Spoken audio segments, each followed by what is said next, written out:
Well, I'm a professor of mathematics, and I can tell you that it is how numbers work. Hi, welcome to Paradice RPG. Hi, welcome to. Most Today professional. on Paradise RPG, we're talking about math. Okay, yeah, we are live. Okay. My personal favorite mathematician, Aristoteles. I pretty much just Aristoteles, have whatever. to always look for myself on there. Like I have to watch the screen to know when we're live. It's Aristoteles. Where did you come from? Where did you go? Okay, the one okay, that, that's copyright claim. All right. Oh, folks. right. All right. Welcome to Paradise RPG, to another episode of Advantage in Paradise. We have an exciting show for you tonight, as we'll talk about soon. A lot of intrigue, potentially some either high stakes escape or maybe some high stakes combat. We'll see what these guys do. As always, our music is provided by licensing through Soundstripe, and our ambient noises are brought to you by Sirenscape. Shannon, take away with your social media shoutouts. I would love to. All right, here we go. So, as I started last week, I'm going to start every shout out with our two fabulous partners, our two fabulous partners. First is Talon and Claw. Their wooden pre-order dice just ended, and I cannot wait to get my hands on those things because they are absolutely gorgeous. So definitely check them out on Twitter and Instagram if you aren't already. They are wonderful. And if you want to order something from them, enter the code Paradice, Paradice, into your order, and you'll get 10% off. So thank you, Town and Claw. We also love Arcane Spectacles. You guys are our new partner, our newest partner. And also, if you enter the code Paradice in your order on their store for their gorgeous spell trackers, you will get 10% off that as well. So thank you, Arcane Spectacles. I see you guys in chat. You guys are wonderful. Okay, my three for this week have been really interactive on Twitter and just wonderful humans overall. So first, I would like to shout out Waffles Maple Syrup. They have a stream going on tonight with some of our friends from Know Your Role and from afar. So if you are looking to pop in to Stream Hop, you can go check them out at 8:30. I would like to shout out Midwest Mini Guy, who I just found out is going to be painting me a mini live on stream on Wednesday night, and I'm really excited about that. So thank you, Midwest Mini Guy. And finally, I would like to shout out Kyle Express. You've been all over Discord and super friendly to everybody, so thank you for being wonderful. I'm done. Thank you very much, Shannon. Welcome. All right. Let's get right into it.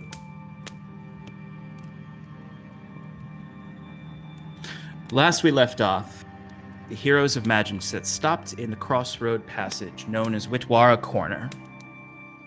Here, travelers gather on their way south or north to the capital of Oxland, Caradolin, or further south into Tressex. Our heroes are on their way to meet with the Oxland General Aldrich Kinsley in the fortress of Driftmarch to the northwest. They're a few days off from their journey, but they decided to stop here in Witwara Corner for the evening. They believed they were finding a place to rest their weary heads, dry off from the rain, and enjoy a warm meal before the journey ahead. But as they enjoyed their luxurious meal of surf and turf, tiramisu, Aspen Grove gin, and all sorts of other delicious luxuries, as they were doing so, intrigue and danger brewed within the tall atrium-like tavern known as the Hearthpot Public House, owned by a eccentric Aarakocra known to the group as Mr. Ma and his business associate, Mr. Gilden. During all of this luxury, Curon at first had stepped outside to get away from the decadence of this place, find a private place, open up his Liamon's tiny hut, and he attempted to send a message to Queen Ayla, the Undying One, the spiritual leader of the Elysian people.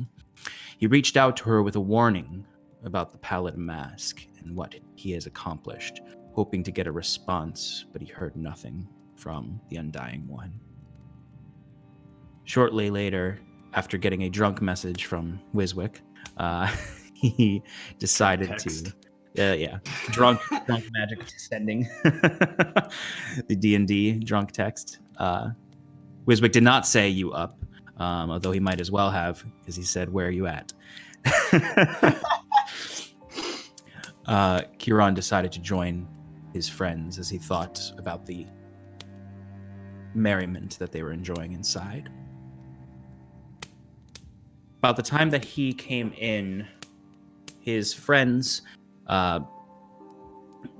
Timber, Cal, and Wiswick, were enjoying their meals and had just requested to send a meal up to Scarlet from their favorite new waiter, Seven Son, who also just very much liked them as Kieran joined them. Above, as this... sorry. During this entire time, Cal and Timber were keeping their eyes on a particular group of individuals in another corner table like theirs. One of them wore all black pinstriped pants and had a beautiful rapier at his side made of Gwyn steel. He also wore a large, eccentric hat, very similar to Cal's, though all black as compared to the bright and colorful attire of Cal. I wonder if Sean ever took an aesthetics course. He had a grayed out eye and a gold tooth, straight black hair, and a clean shaven face. He was accompanied by a human woman named Revan Mar, who had an affinity for daggers, and a half-orc gentleman who had an affinity for being stabbed with Revan Mar's daggers. They were enjoying their meals, and as they sent their meal up to Scarlet, she received something extra besides the excessive amount of surf and turf and tiramisu. She received an extra drink. This one, Sevenson said, was from a Mr. Escalon, which happened to be the gentleman that Cal and Timber were watching. Scarlet decided she would go down and see and join her friends in a spirited mood. But as she was going down, she decided to do the rogue thing and sneak around a bit and listen for intrigue. As she saw across in the middle floor a Mr. Ma speaking to another gentleman in all black with a fine rapier. This man was much more grisly looking than Mr. Escalon. He had long, scraggly hair, a loose, thin but full beard, and sharp fangs. His dysfunctional look reminded her of Timber when he's in his humanoid form. She overheard him speaking in a threatening manner to Mr. Ma as he accepted some sort of payment. What ultimately triggered Scarlet was the term the Butchers, as this Nazir, as she found his name to be, said that the Butchers would not be happy with the amount of gold that Mr. Ma was paying. The joy of this luxurious place left her as she quickly went downstairs. As she passed Timber, who had decided to go up as his humanoid form was fading, she whispered to him about the Butchers. It took him a little while to understand fully, but ultimately he did.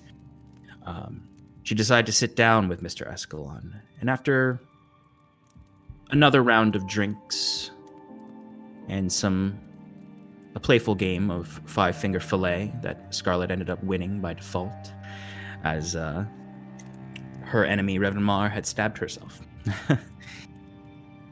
She left this group, feeling a bit uneasy.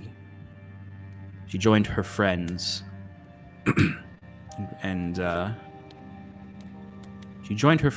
you all began to weave together a plan to find out more about these individuals. Two parts of this plan was for Wiswick to try to infiltrate the waitstaff, for him and Kieran had seen some less than savory exchanges going on between customers and staff members, some sort of substance trade perhaps. So Wiswick left and came back as a eccentric dwarf Kieran decided to step out and use some of his newfound blessings to utilize the shadows to his advantage, as he was able to manipulate the shadows through the blessing of Ilivania to lift him up and up against the side of the wall of the tavern near the room Scarlet said Escalon was in, or Nazir was in. It was a little bit before this that Escalon and his companions left their table, presumably to go up to that room. Here, Kieran began to hear whispers and activity in the room, and shortly after they came outside and he overheard what sounded like a plot to kidnap Scarlet, and that her drink was poisoned in some way. And through this exchange, he also found that they had an interest in Jorhen, the Asimur that has been accompanying you, that you rescued from the pallid stranger. They said they could get 15,000 gold for the two of them. Some sort of snatchers they are, stealing folks that are touched by the astral planes with some sort of blessing, as Scarlet is a lava genasi. Discovering this plot, Kieran returned to his friends. Wiswick had been watching with Jet. Scarlet stayed down with Cal as he... Well, after Kieran didn't return at this point. He returned later. Where are my notes? There we go. Keep it Wiswick, together, Sean. Wiswick was able to secure less information and more whatever was being traded in this tavern, as he spoke to a disinterested and somewhat lazy derivative worker. Oh, sorry, yes. carry on. That he met out back and bought for 5 silver some drugs from before returning. Timber had decided to go upstairs to warn Valen. But the more interesting thing that happened here was that Cal had decided to make a deal with Mr. Ma, or try to get Mr. Ma's attention. An exchange occurred where, through some well-placed wording, Cal was able to discover the exact nature of Mr. Ma's dealings with Nazir and Escalon. Protection money, blackmail, that sort of thing. Sensing that this Aarakocra was eager to be out of this exchange, Cal made a proposition of an investment from an Enduran noble families that he works for, of 9,000 gold. He showed him his writ of nobility to add clout to this offer. Mr. Ma was immediately interested. Through this conversation, he discovered that they were being watched by these gentlemen and that they had a key to their rooms, and that they should sneak out the back through a private room that Mr. Ma provided Cal with a key for. After toasting the success of their business deal, Mr. Ma left and dismissed his workers and gave Cal one last look before exiting through the back. It was at this point that the rest of the party had gathered upstairs and began talking about what to do exactly. Kieran returned downstairs and met with Cal to plan their next move. And although you have a vague idea of exactly what you're going to do, the chill emptiness of the tavern begs the question of what comes next. And that's where we left off. So Cal and Kieran are downstairs. Everyone else is upstairs with Valen and Jorhen. You've discovered that they are patrolling the floor beneath you.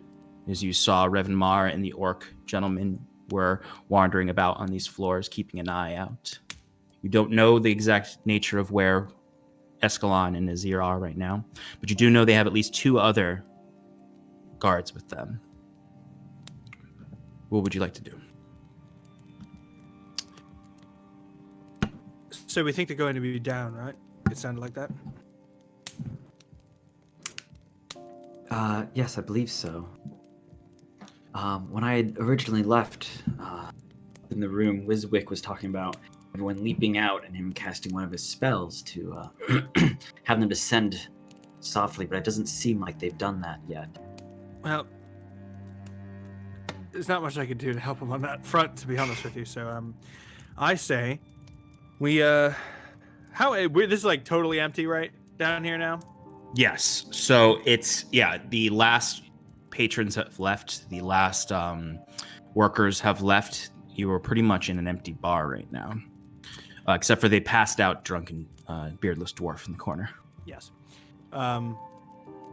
So my guess is we're about to have a bit of a scuffle down here. All right. So perhaps we should perhaps we should move that fellow, and maybe set up somewhere we can make sure we can see the stairs and the front door.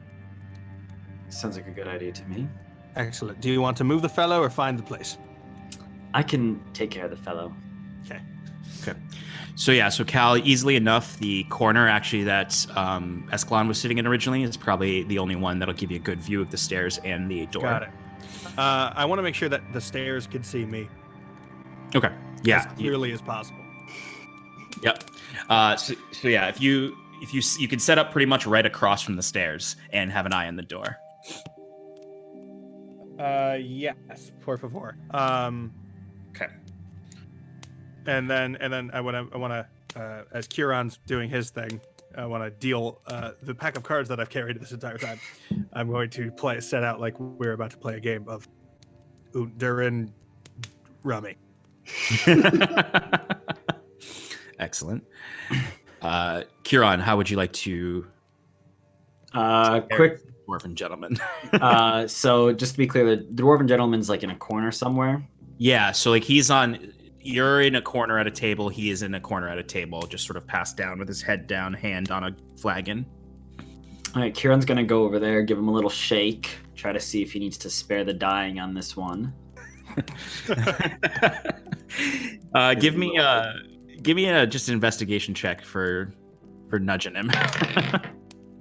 Huh. 19. Okay, so he does not need to spare the dying. He has not succumbed to poisoning, but he is certainly barely able to make out words as he kind of looks up at you like, "It's time to go." Yes, my good sir. It's time you see your way out. Are you staying within the establishment or out in one of the tents? Oh, no. Where are my friends? I'm in a cart out there, and he just sort of Yes. like starts to get up and he starts to stumble around. And just go, all right. Kieran's gonna try to guide him to the door and be like, best you leave here for the night. Could get a little hairy in here. So off you go then. Harry, yes, I shaved my beard. Yes, All you right, probably should goodbye. get that back. You look terrible Goodbye. with it. Just go. What's a dwarf without his beard? Well, There are stereotypes in this world. Don't beard shame me. As he pushes the door open and steps out, and you watch as he does a twirl and then falls back into the mud on the side of the road. Kieran thinks about casting Spare the Dying, but he's like, nah, he's fine. Gonna close the door and go join Cal at his table. Doing that thing where, swings one leg, or, puts one leg over, swings the other, sits down in a huff, crosses his arm on the table and goes, so now what? Honestly, now I think we wait. Seems to me that one of two things is going to happen. Either our friends are going to come through the front or side entrance, or the enemy's going to come down those stairs. After our friends who are coming down the stairs. So it's one of the two, really. Okay. Hi. So last session, I believe I saw some guards up on the balconies. Was it one or two? Two. You saw two guards kind of doing a patrol because you guys are on the top floor. You saw these two guards were one was on the floor below you, and then one was on the first residential floor balcony. So they're patrolling both floors. And those are the inner balconies. Yeah, Those they're are not the outer Yes. balconies. Not the outer balconies, the inside balconies of the atrium of the tavern. You saw right below you is the is Revenmar, the roguish woman, and then on the first floor is the half orc fellow. Isaac. So they can just real quick for those downstairs. From your vantage point, you would be able to slightly see their activity. Kieran and Cal, you would see someone walking on. You'd see the orc walking on the first floor. You might not see the second floor though, but you would definitely see the orc on the first balcony. Well, guys, it seems like our way out is guarded. We can try and go out the window, but I don't really want to leave Cal and Kieran behind down there. We're not leaving them. We're going to get them, but we need to get down to them. We cannot get past the guards outside, as you've explained. And I honestly think your first plan of jumping out the window might be ideal.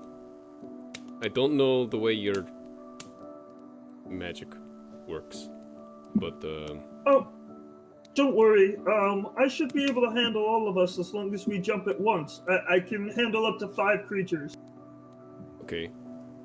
And you promise we all won't break our necks. As long as not more than 5 people jump, then yeah, we'll be fine. Is that 5 people, including you? Yes. Luckily, there are only I 5 think people. there are 5 people.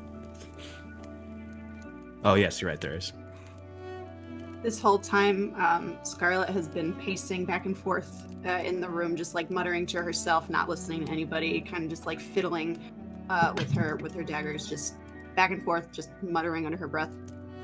Scarlet, I don't know if you're like whole deal, but maybe if you pretend to be sick, we can like get the jump on them. Just saying, if things go wrong, it's That an is option. actually a very good idea. She doesn't hear you. Okay, alright, Scarlet, well, we need to hey, jump right Scarlet. now. Valen this whole time has been getting Jorhan ready to leave as well. I want to run So- up to the balcony first and just peer downwards. Okay. Give me a perception check. Ooh, 18. Okay. So you would see that same. You would see Revenmar is leaning over and looking down the atrium. Occasionally. I'm talking about the outer. Oh, the outer balcony. Sorry. Yep. Okay. Yeah. So outside, you don't see anyone like patrolling out there. You keep an eye out for a little bit. It appears as though, currently at least, there's no agents of these enemies outside. You just see the rows of tents alongside the road.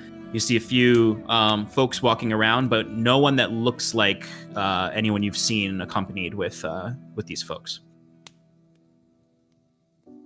Valen, Here's something that might help us. An inside balcony is called a mezzanine. Thank you. A mezzanine. Thank you. Also, Sean, note that I still have Pass Without a Trace running because I cast it Good. right That's true. before the end of our last session. Yes, you did. You so can you check still the have VOD that up. on that if you Don't worry, I know. Okay, so Valen turns to Timber or Wiswick, whoever is closer, and just says, or I guess to everyone really. And what are we doing? We're When jumping we out the window. Get out. Vizek, What are we doing once we're out? we're going through the back door of, I believe Cal is meeting, or Kiran is meeting up with Cal. And they are Okay. on the first floor. There is a back room, as Vizek stated, or I don't forget to. Anyway, not important. That we should bring the Asimir. And Okay. then we shall meet Cal and Kiran on the first floor. All right. Okay, let us go. Valen, I think that the Asimar is probably their biggest objective, from what we gathered. I think you should take him and leave first. Don't wait up for us. We'll get the others and catch up to you.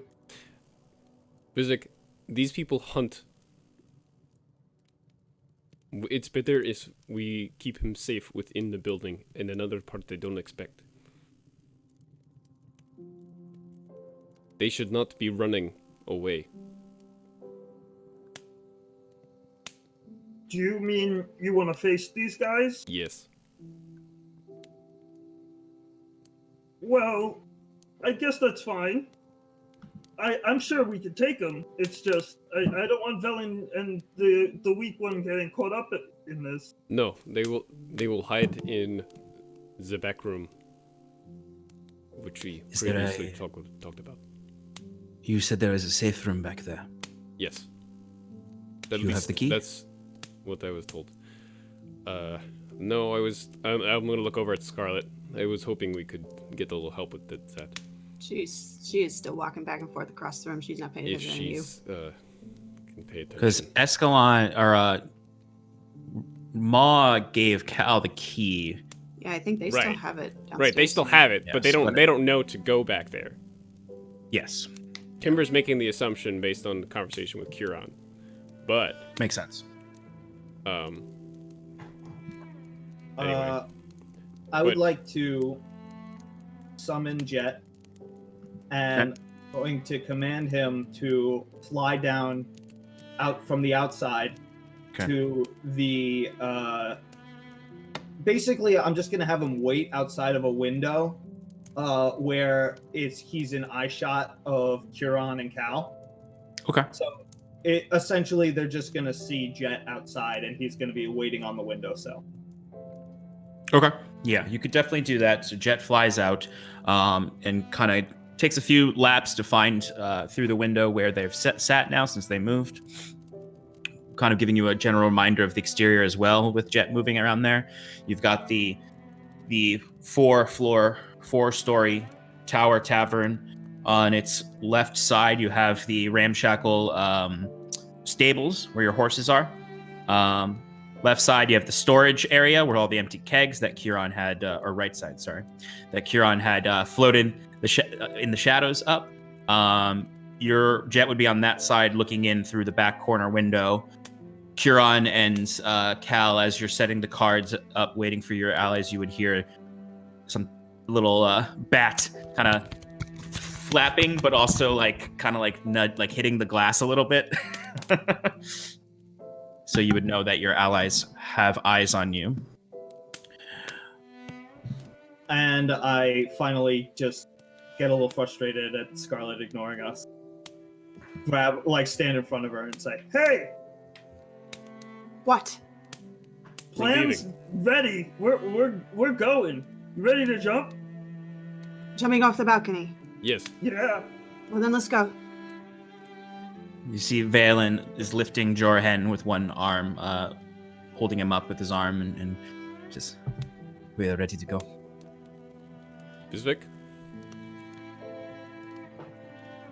Geronimo. And like Timber has like one little claw like in the back of like Wiswick's like robe. just like if you're going down. Like, you're coming with me if this doesn't work. Right. All right, Wiswick, do you cast Featherfall as they? yeah. No, and then the whole party dies. Yeah, right. Like Valen goes first and just jumps and it's like, wait. I definitely add a sense of I give a little bit of free fall. About halfway down, I cast the spell. Okay, all right. So you all kind of look down and trust Wiswick. Timber's got a claw in his shoulder as he kind of like leaps forward, pushing Wiswick with him. As you all start to fall for real, and you're like, I knew this would happen. This isn't even gonna kill us. We're just gonna get caught.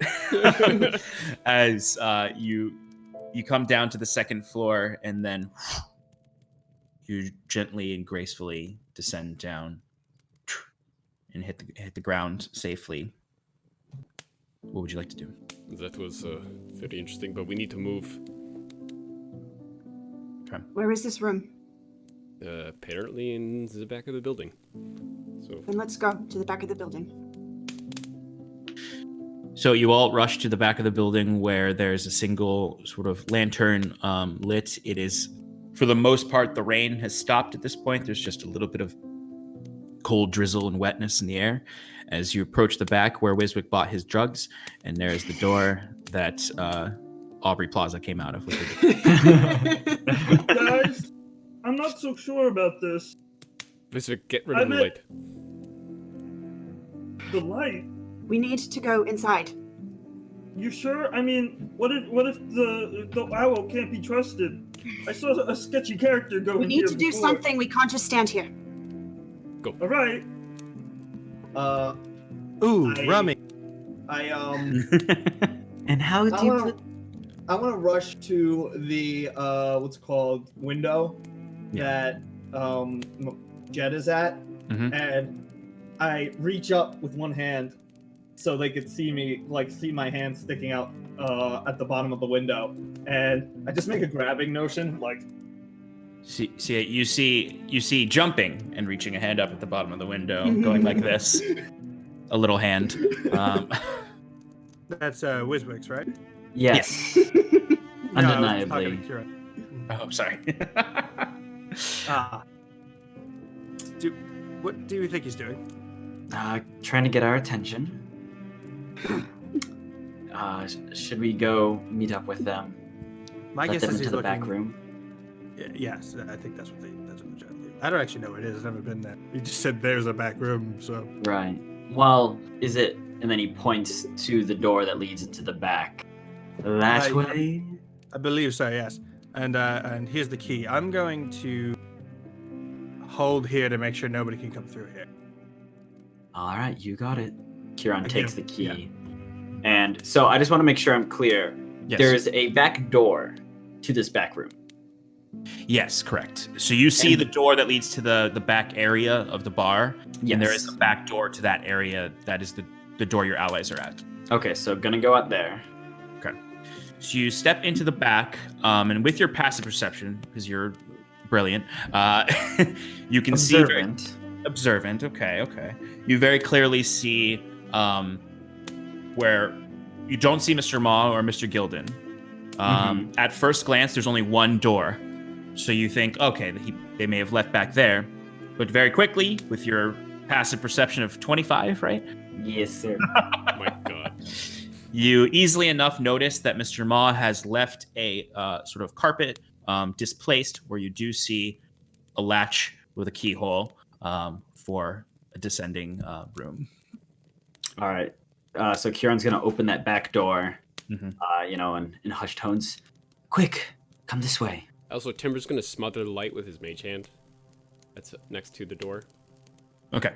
So as Kieran opens the door, a shadowy hand puts out the light, and you're all within darkness now, as the only light is from the windows above, inside where Kieran is, and some small fires in the tents around you. There's about I'd say about a 30-foot ring of just like muddy road with hay between the tents and the tavern itself. So you're not like right up on the tents. But you smother the light. Valen goes in first, leading Jorhen in. The rest of you all follow in. Scarlet follows right behind them. Wiswick goes in last. Kieran makes sure to close the door behind them, giving one last look out there to see if anyone was watching, and then goes to the floor, the displaced rug, putting the key in, opening it, going, all right, Jorhan and Valen should go down here. The rest of us, Cal's waiting in the tavern room. Kieran, give me a perception check for that look outside. 26. Okay. All right, so you don't notice anyone watching you necessarily, Mm-hmm. but you do see there's at least, and you don't know what it means if it's anything, but you just see there is an individual coming kind of down the road towards the tavern with a cart and a horse. There is Okay. a cart and horse that are coming towards the tavern. From So the tavern, so your southern road meets the tavern. There's a ring, and then there's two roads that split off. One that goes Okay. northeast, one that goes northwest. This one is coming from the northeastern road. Okay. So it's coming towards the back of the tavern. Gotcha. It's about 100 feet away, probably. All right.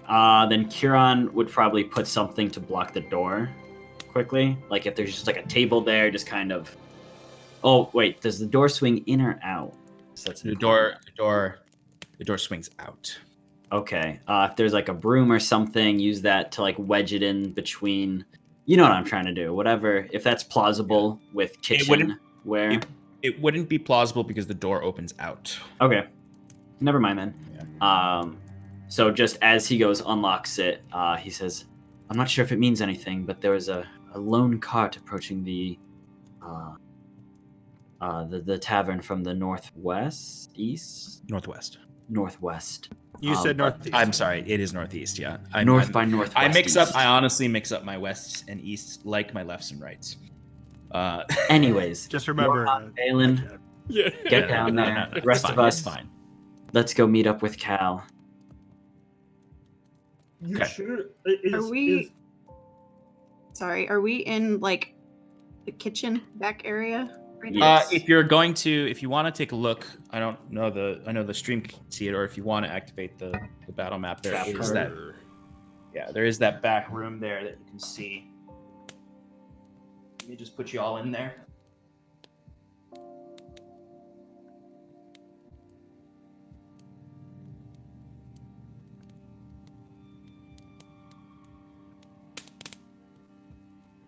So there's this back room area here, and then the tavern proper. These are the two scouts.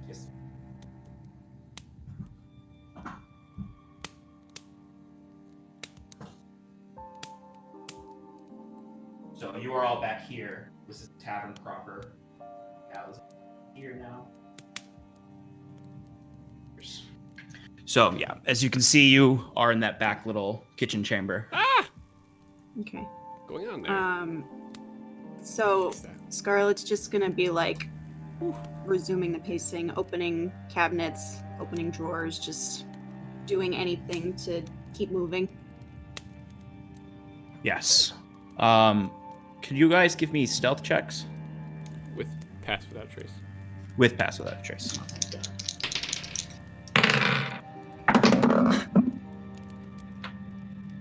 Thank God for Path Without a Trace. I got a 16. I got a 31. 12. How much did you get, Scarlett? 31. Of course. Timber? 24. Okay.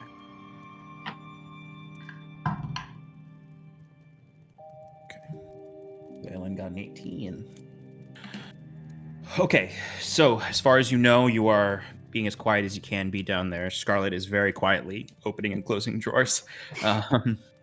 She did not knock over any pots and pans. Valen is now descending into the chamber below. Looking in there, you can see it's a very shallow, low ceiling. There's a single torch on a sconce in there. And it seems to be more of a passage than a room, really. As Valen is down there now, kind of leaning, he puts Jorhen down. He looks down and he just looks up. He says, "There's a passage. It goes further in." I believe it leads to the owner of this establishment and his bartender. They should be further in there. I think it's best if you stay with Jorhan and protect him. We'll deal with these ruffians. All right, I will wait below, but if you need me, shout, I guess. I'll be right here. Oh, you'll hear us, I'm sure. And with that, Kieran's going to close the thing. He's not going to lock it. He's going to pull the rug back over it. And then pocketing the key goes, all right, let's go back in with Cal. Wait, Actually, I don't wanna know add to if... that. Sorry, but before he pulls the rug over, I want to cast, if it's possible, because I know it's only a 5-foot range, minor illusion to make the trap door or like the basement door just look like a stone floor. Yeah, you could definitely do that. Absolutely. So it now looks like a stone, part of the stone floor around it. Unfortunately, only lasts for 1 minute, but hey. Hey, 1 minute of cover, I guess. Around this time, it's probably around, I'd say we ended where it is probably around midnight at this point. Cal, in the other room, I'd like you to give me a perception check while all this was happening.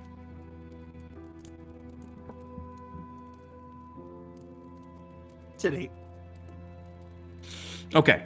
You hear some scuffling upstairs, but you're unsure what it is. Yeah, you can see from your vantage point, you can just kind of like see the feet of the orc on the mezzanine moving back and forth every now and then, keeping an eye to see if he leaves there, but he is still pacing up there, but you hear some scuffling in the floors above. I think Cal, while he waiting, would have gotten himself an ale. Easy enough to do. I'd say, Cal, as you do that, you kind of do, I'd say you just sort of like look up, and for a moment you do see, looking up, you just see Revan Mar looking down at you. And you kind of make as much eye contact as you want or not, but you would acknowledge at least that you can acknowledge that she's there and she sees you. I think I would like kind of like look at her with like a neutral face, and then right before looking away, I would like smirk a little and look back down to finish pouring my beer. Excellent. As you slowly pour yourself an ale and can return with a smirk to Revan Mar, and she does not smirk back, but she is very clearly keeps the eye contact. Yeah, I sit down at my table again, and I'm facing the stairs. And this is before my friends return, and I put my beer down, and I like make a show out of like adjusting it, like so it's like the right way. And then I collect the cards that Kieran was playing, and I just start shuffling them, and then I put those down like in the middle of the table, like I'm waiting for someone. Okay. And then I wait casually. Okay. What are the rest of you doing? So, go ahead. Should we really bring Scarlet out? I don't think that's a good idea. She's fine. You're You fine, right, Scarlet? administered anti-poison on her, correct? She's a target. Is the only reason why So, I'm hesitant. no offense, Scarlet, but the perfect I'm not plan listening. includes a bait, right? I'm This not is listening. true. Okay, she doesn't seem to care. Let us go. Right. Still muttering and opening things and just keeping my hands busy. Wiswick wants to hold back a little. He's going to stay in this back room, and I don't know if there's any way to look outside from this room, but he might just have to creak that back door a little just to peer outside. And he wants to keep an eye out for the cabin or the carriage that Huron met. And if it gets any closer, he's going to warn everybody. Okay, give me a perception check. Yeah, the only way into the main chamber is the kitchen door, which, are you guys going in there or are you staying in here? Huron was trying to get the group to move into the main room with Cal. Yeah. So, Tim- he had been like, let's go, and then Wiswick goes to look outside, and And Scarlet's it's like, busy being Hold on, distracted. Kieran. Okay, well, if you hear screaming, I will be in the main room with Huron. Sounds like a plan. Scarlet, are you coming? Scarlet. What? go. Scarlet, have you What? been listening at all? No, I haven't. I'm Right. sorry. Where is your head at right now? Aren't don't know. these the same people that are responsible for your brother's disappearance? Aren't these the people that you time and time again insist on running after? And here they are, and you're distracted. You can't even focus.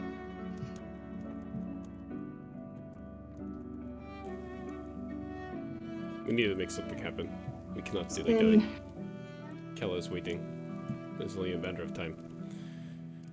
I'm going to take my cloak out. Even though I'm in hybrid form, I'm just going to very, very lazy disguise. So Timber puts on his cloak and begins to step out with Cal as Scarlet and Curon are just looking at each other at this point. Perception was an 8, unless you want to roll for my familiar. You can do your familiar as well if you want, since he is Sweet. outside. Oh, Okay. a 19 and an 18. So that's a Okay. 20 unnatural. Okay. Yeah. Okay. Scarlet and Curon, you're staring at each other tensely. I have been the hunter for so long, and in a matter of minutes, I have become the hunted. And I don't know what to do. And I hate it. But the difference was you used to hunt alone, correct? Even the best hunters know that it's better to have a pack with you. If we're talking wolves. I What did. I did have someone. Your brother? No. Someone else. Well, Can't think about him right now. fair. For now, you have us. And we're here, and the people you've been chasing are upstairs. You're still the hunter. This time, though, you have a pack with you. It's much better than just one person. Right?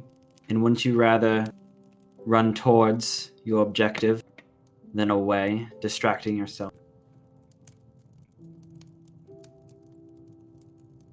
I would.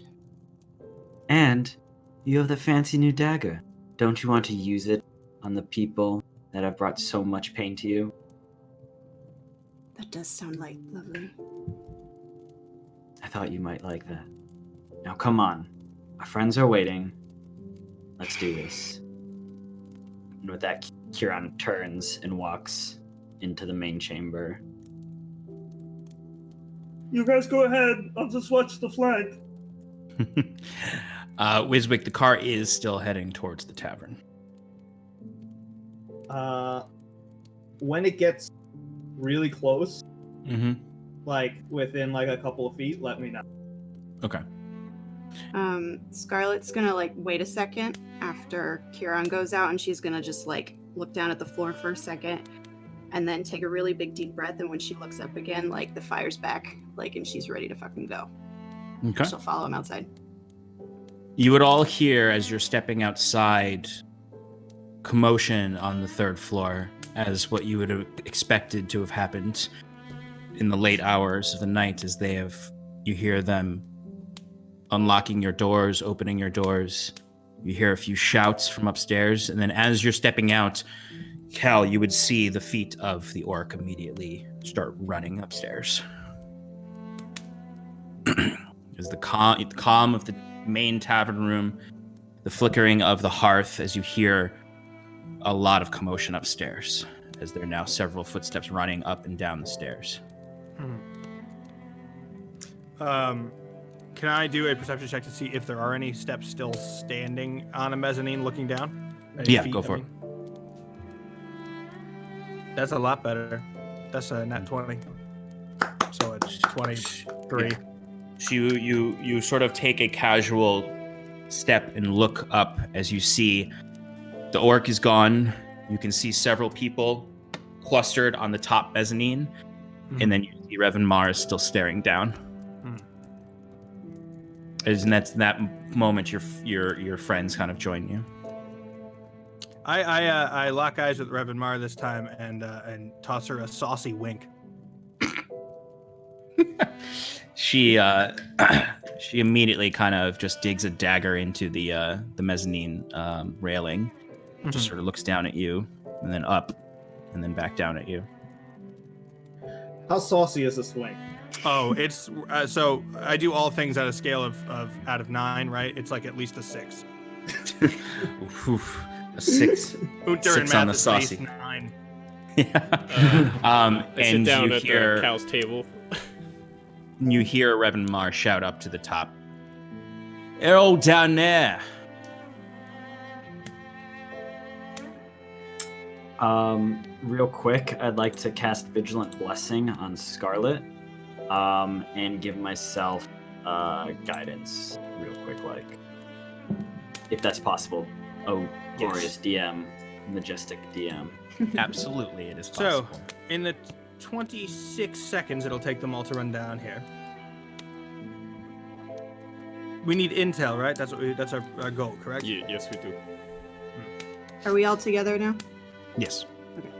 Except for Not Wiswick so. in the back. Well, yeah. Two You options. need to leave one of them alive. Yes. Two options. Either A, we try to get it out of them pre-fight, or we get it out of them after. The only risk about the after part is we don't know if the ones that we take out are the ones with the information.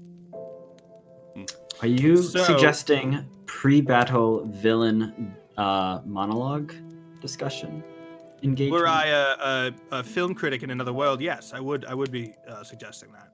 I think we should try and talk to them first. But if that Excellent. doesn't work, we can Can just fight. you, Miss Scarlet, can you play it cool? I will try. That wasn't confidence inspiring, but okay. Wiswick thinks to himself, I wonder if they got my note.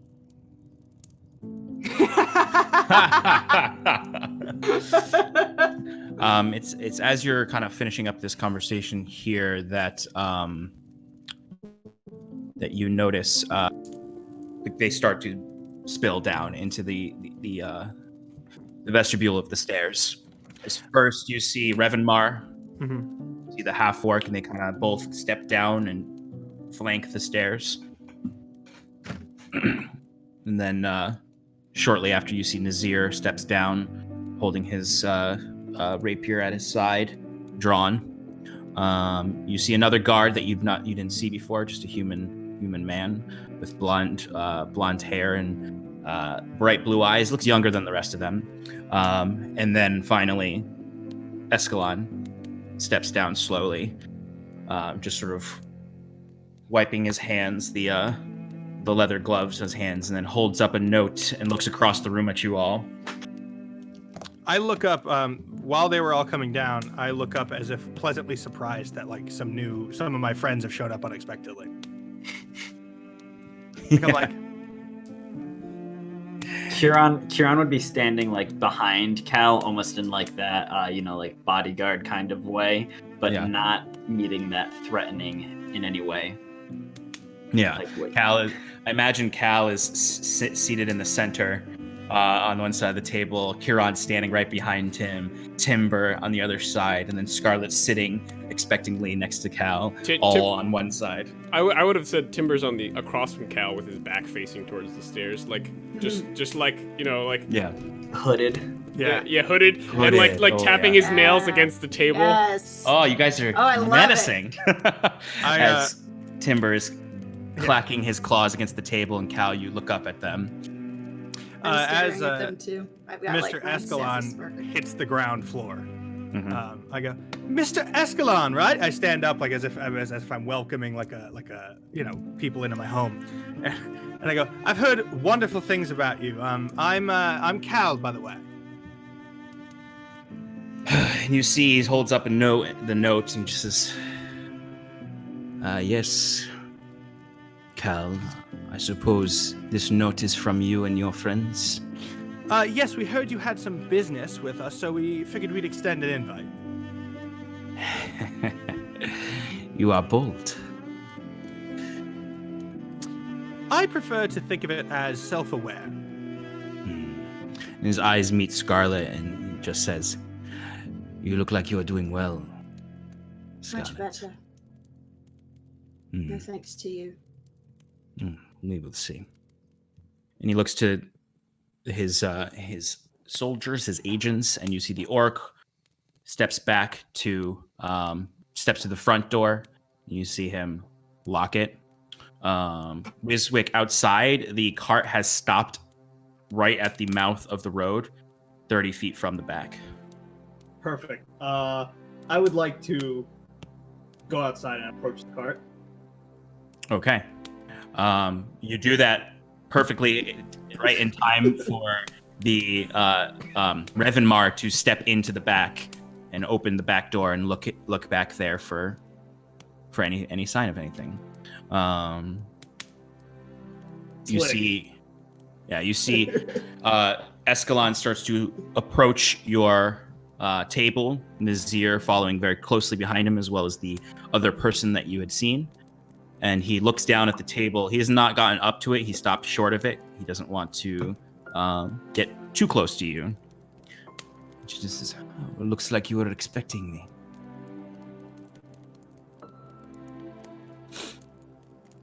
Can I take Timber. another perception?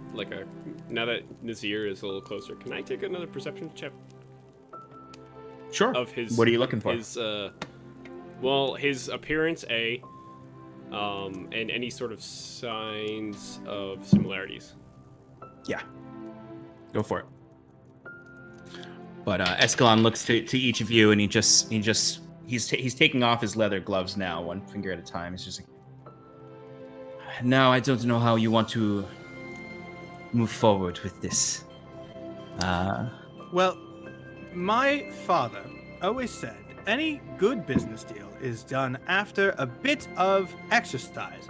Are you any good with those steels you have on? I say, nodding at his rapier and standing up. Or, like, standing up all the way now. Yeah. Do you do like a reveal of your rapier? I for sure fucking brush my coat over my sword. Excellent. As you So selfish of me, but I literally can't resist. yeah, of course. Like I'm basically giving it to you. So Cal, as you reveal beneath your coat your fine rapier, you see Escalon puts a hand down on the hilt of his utilitarian but beautiful in its own way Gwyn rapier, and he sort of smirks and looks down. Timber, what'd you get in your perception check? 21. Yeah. So the clearest sign of his origin is the teeth. His very like aggressive jaws, essentially fangs in his mouth. That now that he's kind of smiling at Cal's challenge there, you can see he is most likely some sort of shifter. What he exactly is, or the nature of his shifting, if he's just a shifter or if he's like you, is uncertain. Likely based on his more sustained humanoid form, he's probably not in the same boat as you, but it does seem to be a shifter. Mr. Escalon looks at his rapier, and you see he draws it out, and you see now the blade shining brightly as he just sort of weights it in his hands and then looks to you, and he says, "Huh. Well, I have a lot of experience with the steel. A lot of training, if you will, a lot of opportunities. Has that even seen action? Or are you too concerned with the bubbles falling off?" You definitely sound more experienced than I, for sure. However, I would welcome the opportunity to find myself matched against someone like you, someone who is much more experienced. Best of 3 or first blood from the torso?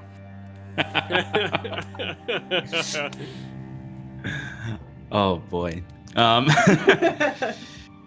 He looks to you, and then you see him look to Nazir, and then looks to Revenmar, who comes back in. You see the orc is leaning against the exit, the front door. Revenmar kind of leans against the back door, and you see Nazir kind of laughs behind Escalon, as Escalon kind of looks back at him, sort of looking like, "Play it cool, man. We're doing a thing." As Nazir sheathes his rapier, which is notably not as high quality. And he goes, and you see him just he walks immediately to the bar, grabs a drink. As he looks to Escalon, he says, "Go ahead. Take care of this pup." And he eyes Timber. I nod to Escalon, like to get we doing this? We good? You see he is looking at his rapier and he sort of points it at you and then points it at Scarlet. And just says,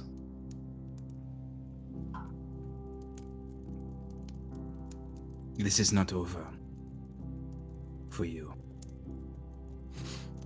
I wouldn't think so. I have some questions for you, Well, but that can. he looks to Cal and he just says, "Perhaps we should ensure the stakes are real here." I've been known to throw a dice or two. If you win, we will leave. Mm-hmm. We will stop pursuing your friends. Mm-hmm. But if I win, well, I say we play to the death. So wait, if you win, you get to kill me. If I win, you leave us alone. I don't believe it. I don't think it works that way. No. You have a deal, sir. And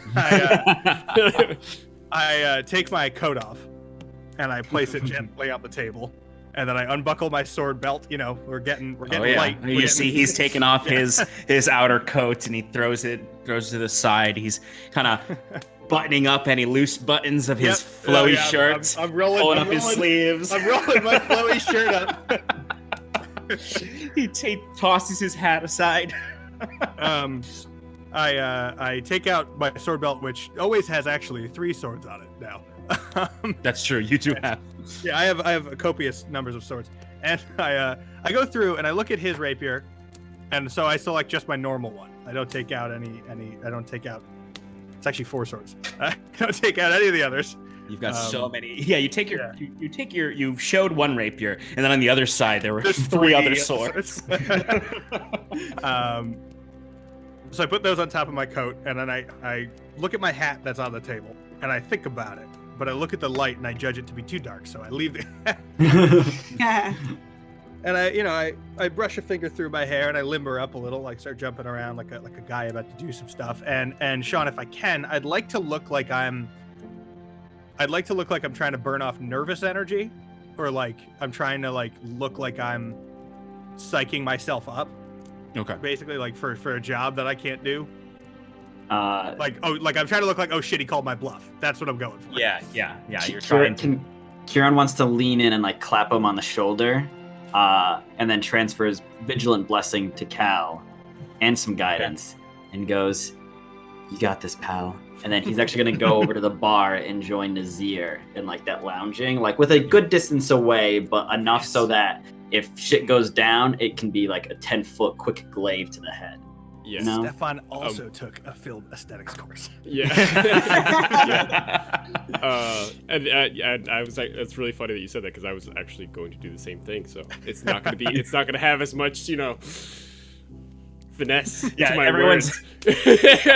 Everyone's I've been to the theater. I've seen this. You got to do this. You got to. although I watched that movie. Timber's going pictures. to sit between Nazir and Kieran. Okay. I want to find a spot that I have a very good view. You've honestly, especially now that your friends have left the table, you've got a great view from the seat you're in. And I'm not moving. Because pretty much it's happening in the center of the room. You see actually the orc comes up, and you see he nods to Revanmar, and they both come up and they actually move tables. They move tables that are kind of in that central area. If there was a band, we would do a oneer where you follow somebody through and they point to the band and they switch to a ragtime depending on what setting we're in. Right. Oh, they play the Reigns of Castamere. Oh, no. Before we get into this duel, as you see, he is also You see, yeah, right. You see, he's not trying to psych himself up, but I would like you to give me a performance check for your kind of throw off with your attempt. He is just, you see him just kind of pacing back and forth with his rapier out, kind of getting ready as well as you approach. That's a dirty 20. Oh, he thinks Gross. you're the bravest idiot. I'm made if I'm proficient in performance. How is that odd? That makes total sense. Okay.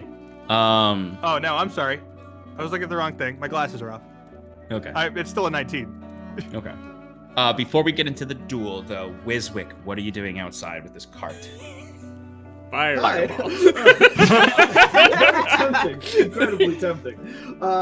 Is it still raining outside? Very lightly. It's more of a drizzle now than the downpour it was earlier. How about our distance to the mine? Your distance to what? The mines. The mines? Like Yeah. the... Like the salt mines. Oh! The salt mines? Wasn't What are you there talking mines about? there? You mean swear, like- they were you mean talking like- about some mines. Yeah, I was saying there looks like there's mine workers in the tavern earlier. Several days away, Clay. Yeah, it's a journey. Great. That's exactly what I wanted. What are you gonna do? He has control over salt as a cantrip, so he was just gonna whip Just create Yeah, this I'm gonna use pillar my of salt that mile-long breaks through the spell. The Magneto of salt. I'm going to. I'm the saltiest boy around. Can I cast suggestion on the person who's riding the cart? Oh, okay. What's the range on suggestion? It is 30 raise feet. your cholesterol through the roof. That's why you're asking me how far away it was. Yeah, absolutely. You see, it's so just for, I guess, reference of what the cart looks like, it is a covered cart that looks pretty big, actually. It's got 2 horses in the front, and then there's just a single human male sitting at the front, just sort of watching the bar as he would notice you step out, and you can cast the spell if you'd like. It's a wisdom save, right? Well, I'm gonna. Yeah, no, we'll keep it a wisdom save. Okay. Well, it looks like the targets went to the mines. They ran for the mines. You better go try and catch up to them. Oh, I hope this works. All right, wisdom save. 15.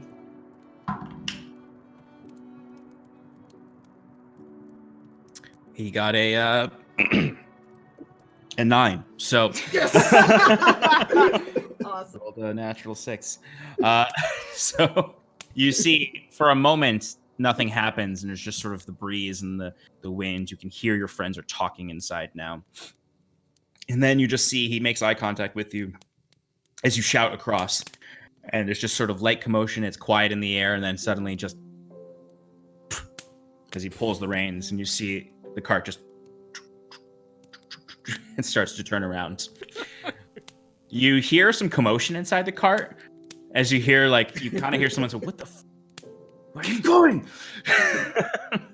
And I'd say about halfway down, it gets probably like 50 feet away from that spot. You see 3 figures jump out the back of the cart. 50 feet, eh? They're 80 feet from you right now.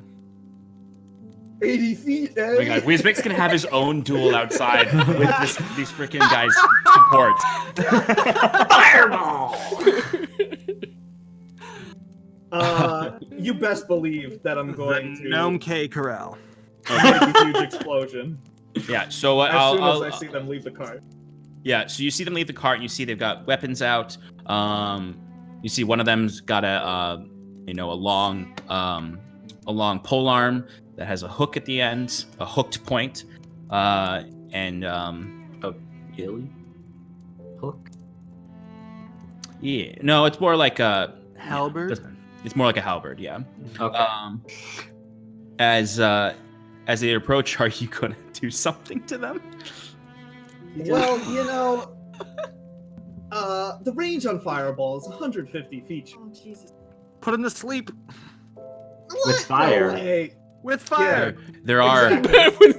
there are a lot of tents around them right now. Yeah, dude, come on. That could- Innocence. a lot of sleeping folk as they're approaching. Yeah, I think I'm going to I'll just step back inside, Kill him. Okay. and I'm gonna try and meet up with the rest of the group and let them know what just happened. Okay. Good at it. So, Cal, it's at this point that you've kind of entered into what would be bouting ring of this, where they've moved the tables aside. You see the orc has retaken his place at the front door. Revemar's about to lean against the kitchen door as Wiswick pushes it open and steps in kind of in resistance at first, but squeezes through. She just looks down and then just looks back to Escalon as Wiswick, you enter the room. Party can start now. It's quite rude. I mean, why are you holding up the door? I mean, I'm just trying to get a drink. It's Escalon. And you see he's just Vizek, let me pour you a drink. he holds up the rapier and just, let them know, men. And Wiswick, you hear Timber start to pour you a drink. At this point, Cal, if you would like to, you can roll initiative. With advantage. Oh. Thank you ever so much for that advantage. Because that's You a also 21. have guidance. D4. You can add a d4 to any roll for the next minute or take. Okay. What did you get? I got a 21.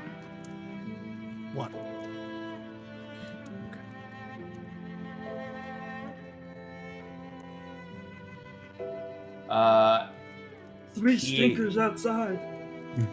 I held them up for a while. So he got a natural 20. Alright. But technically it's Not as high. no, it is actually no. You see, you got a 21, right? Mhm. Okay, yeah, it is higher. So wait, let me check again. Oh yeah, he's got a +2. So that okay. Well, he has something. All right, so you see him take his position. He gets into his proper pose as he points the rapier towards you. I take an uncertain pose. Okay. Like I'm emulating him. Yes, I see what you mean. As he is going to go for his first assault. Ah! Sorry, just pulling up my. Stefan screams. Kuron doesn't. Yeah, Ah. that makes sense. Kieran's still there looking cool. Define cool. As cool as he can. All right. All right, so let's do this. Let's find some. Let's get this. Let's make this a little more tense. I'm assuming Wiswick, you take your seat.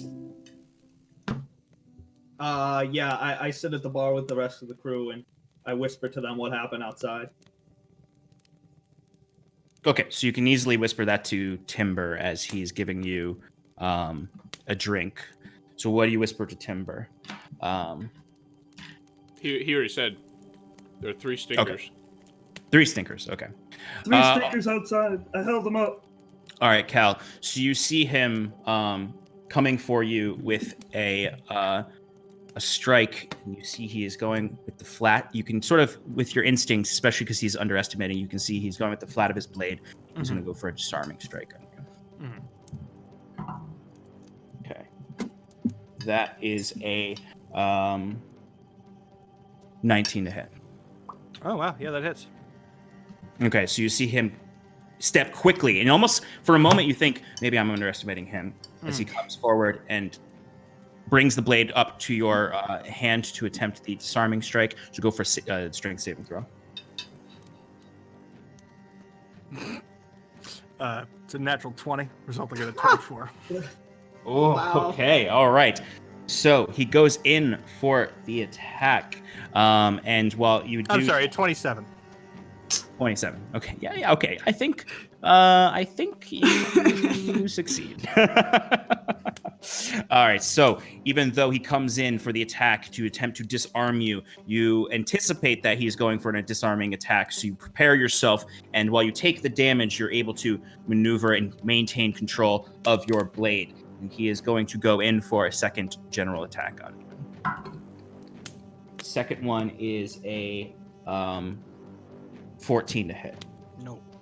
Okay. So all right. So then it is your. Actually, let me roll damage for that first one. Even though he didn't disarm you, he still got you. Yep. All right. All right. So that will be. Where's my? There we are. All right. So that'll be 6 points of piercing damage. What? Okay, so I'm gonna make it look, if I can, Sean, like I was all of a sudden like, oh god, like he almost got my sword. You know what I mean? Yeah. On the first hit, and then what I'm gonna do is, as soon as he misses that second hit, I'm actually going to riposte. Riposte, yes. I knew it. All right. So he comes in and he goes for he slaps the broadside of his blade against your arm. You feign almost dropping your weapon, and he comes in for another attack. You parry it. It kind of slashes up against you, push him back, and you go for that riposte. Go for it. Excellent. That is a 19 to hit on the riposte. That will hit. Go ahead and roll damage. For 21 damage. Jesus.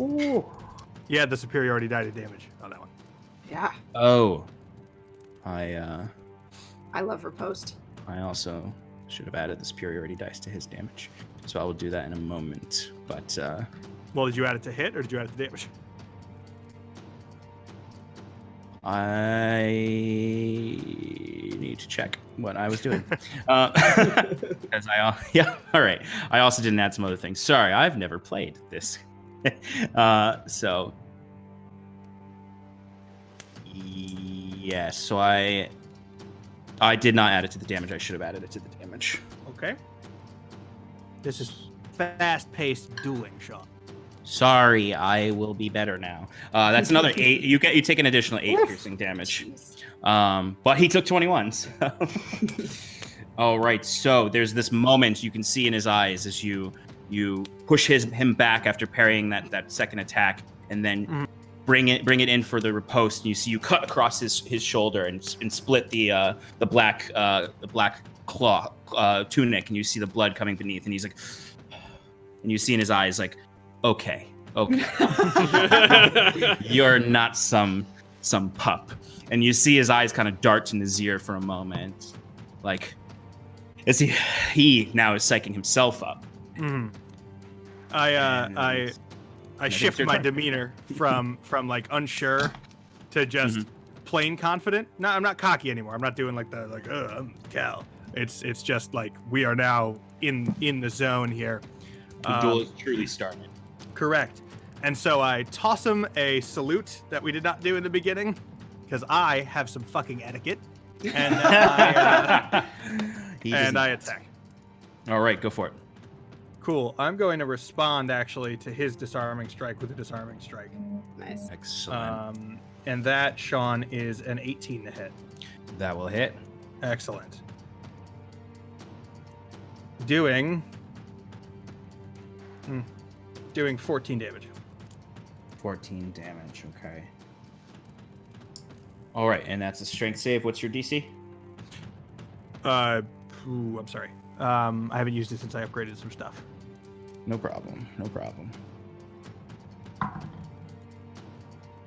Well, I think he's okay. He got a natural 20. Yeah, he's probably okay. Yeah, it's a 15 no matter what. Oh, yeah, I think, yeah. With that one, I think. Yes, I think you're right. So you come in for that disarming strike, mirroring his move, but with your own finesse. And you come in and you strike him, and the damage is dealt, but you see he holds on, and he himself also regains his footing and you are starting to circle each other.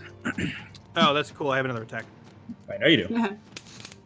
Sean, I want to be 13 keeping my eye out for plus anybody 7 trying is to a get dirty involved. Dirty 20 will hit. Shannon, give me a perception check for keeping an eye out. For 14 of the damages. Whew. He has taken some cuts. Feel like it's like, yeah.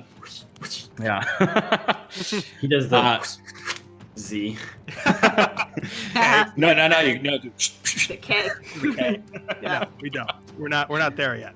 Nope, we're not there yet, though. You see, as you're watching each other circling like wolves in this duel, you come forward. You're you've got the footing on him, and then you bring it in, and you get him right in the shoulder, and you see the tunic tears more, and you can see the blood kind of pooling in certain areas as he looks back at you and repositions. Anything else on your turn? No. Okay. I got a 15, Sean. Okay. 15. As far as you can tell, you are alone with these people. You don't sense anything. You are wrapped in the drama of this duel. All right. So let's see what he is going to do now. All right. He is going to go in for an assault. Oh, he gets a 9. So I swat his blade away contemptuously. He is, and you can see, like, he has not had a good start to this fight. He got one good hit in the beginning, and when he thought you were just some pup, and you can kind of see, like, he looks a lot less confident now, as he is going to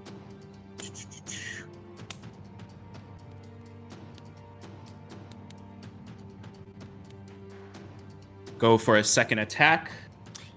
As I swat it, so just before he does this, sorry. Yes. I swat his blade away contemptuously, and I say something like, "Oh, come now! I thought we were trying to hit each other." Yes. As he just looks, as you actually, he doesn't say anything back. He just keeps his eyes on you, as you hear Nazir just shouting into the group, "Come on, Escalon, stop playing around." And he kind of looks to Nazir, and you see that's that look of the villain who's knows he's in trouble, looking to his subordinates, just sort of like put on a good face, as he just repositions himself to go in for another attack.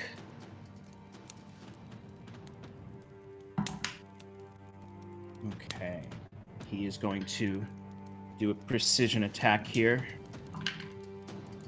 Okay, so that is a 18 to hit. No. Actually, I was calculating my AC. I gained 1 because we leveled up, so it's 19. Nice. Oh, okay. So he goes in for another attack, and he's just not finding purchase. This one's closer. I'm not contemptuous Yes. about it. Yeah, It's this- actually a defense. Yeah, this is much less like the last one where you just batted his blade away. Here, you actually needed to keep your footing as his assault came towards you. Okay, and then he's going to use his bonus action to second wind. Yeah, that's And it is your turn as you see him kind of adjusting his cloak. He rips away some of the tattered tunic as he just repositions himself, takes a deep breath, and stares you in the eye. normal attack. 17, Sean? 17. Let me see. 17 just hits. Lovely.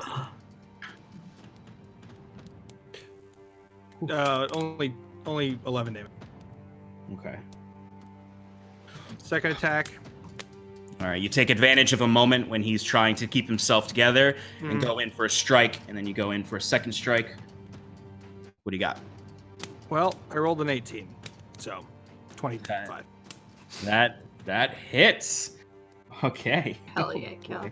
But only 9 damage. Well, okay.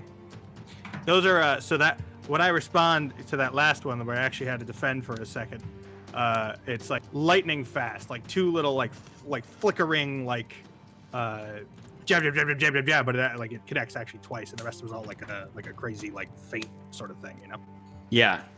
As your blades meet, as you're defending against that last one, you feint, and you all hear the clashing of these rapiers. As then suddenly, between the clashing, Cal repositions and brings in two precise attacks that make contact with Escalon. As you see, he stumbles back.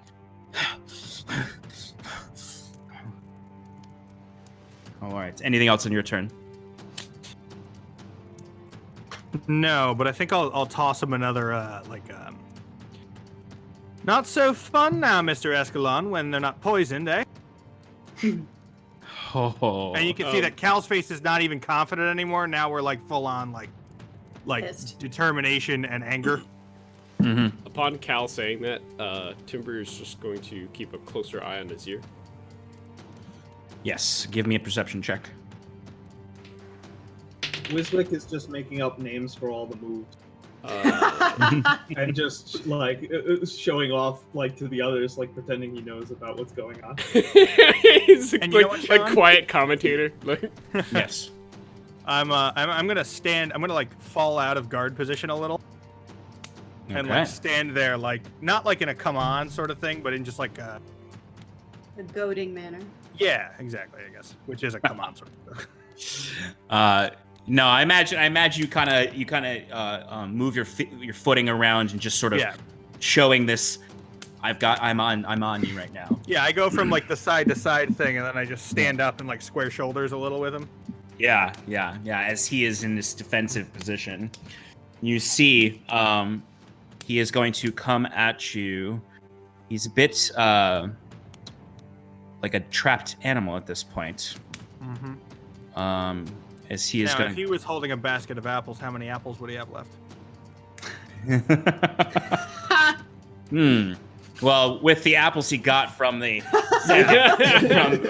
the second delivery harvest. of the second Right, harvest. yeah. He is The looking. second wind that blew the trees, all the apples out of the tree. He is definitely looking. He's definitely looking rough. Like you notice him as he like moves a little. He trips on his foot a little as he's then comes forward, lunging at you.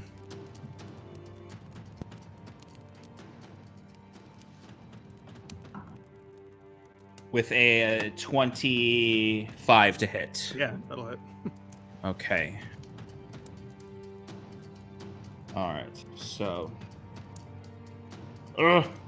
I'm feeling the tension of him. Like I feel like Mr. Escalon right now, pushed into a corner.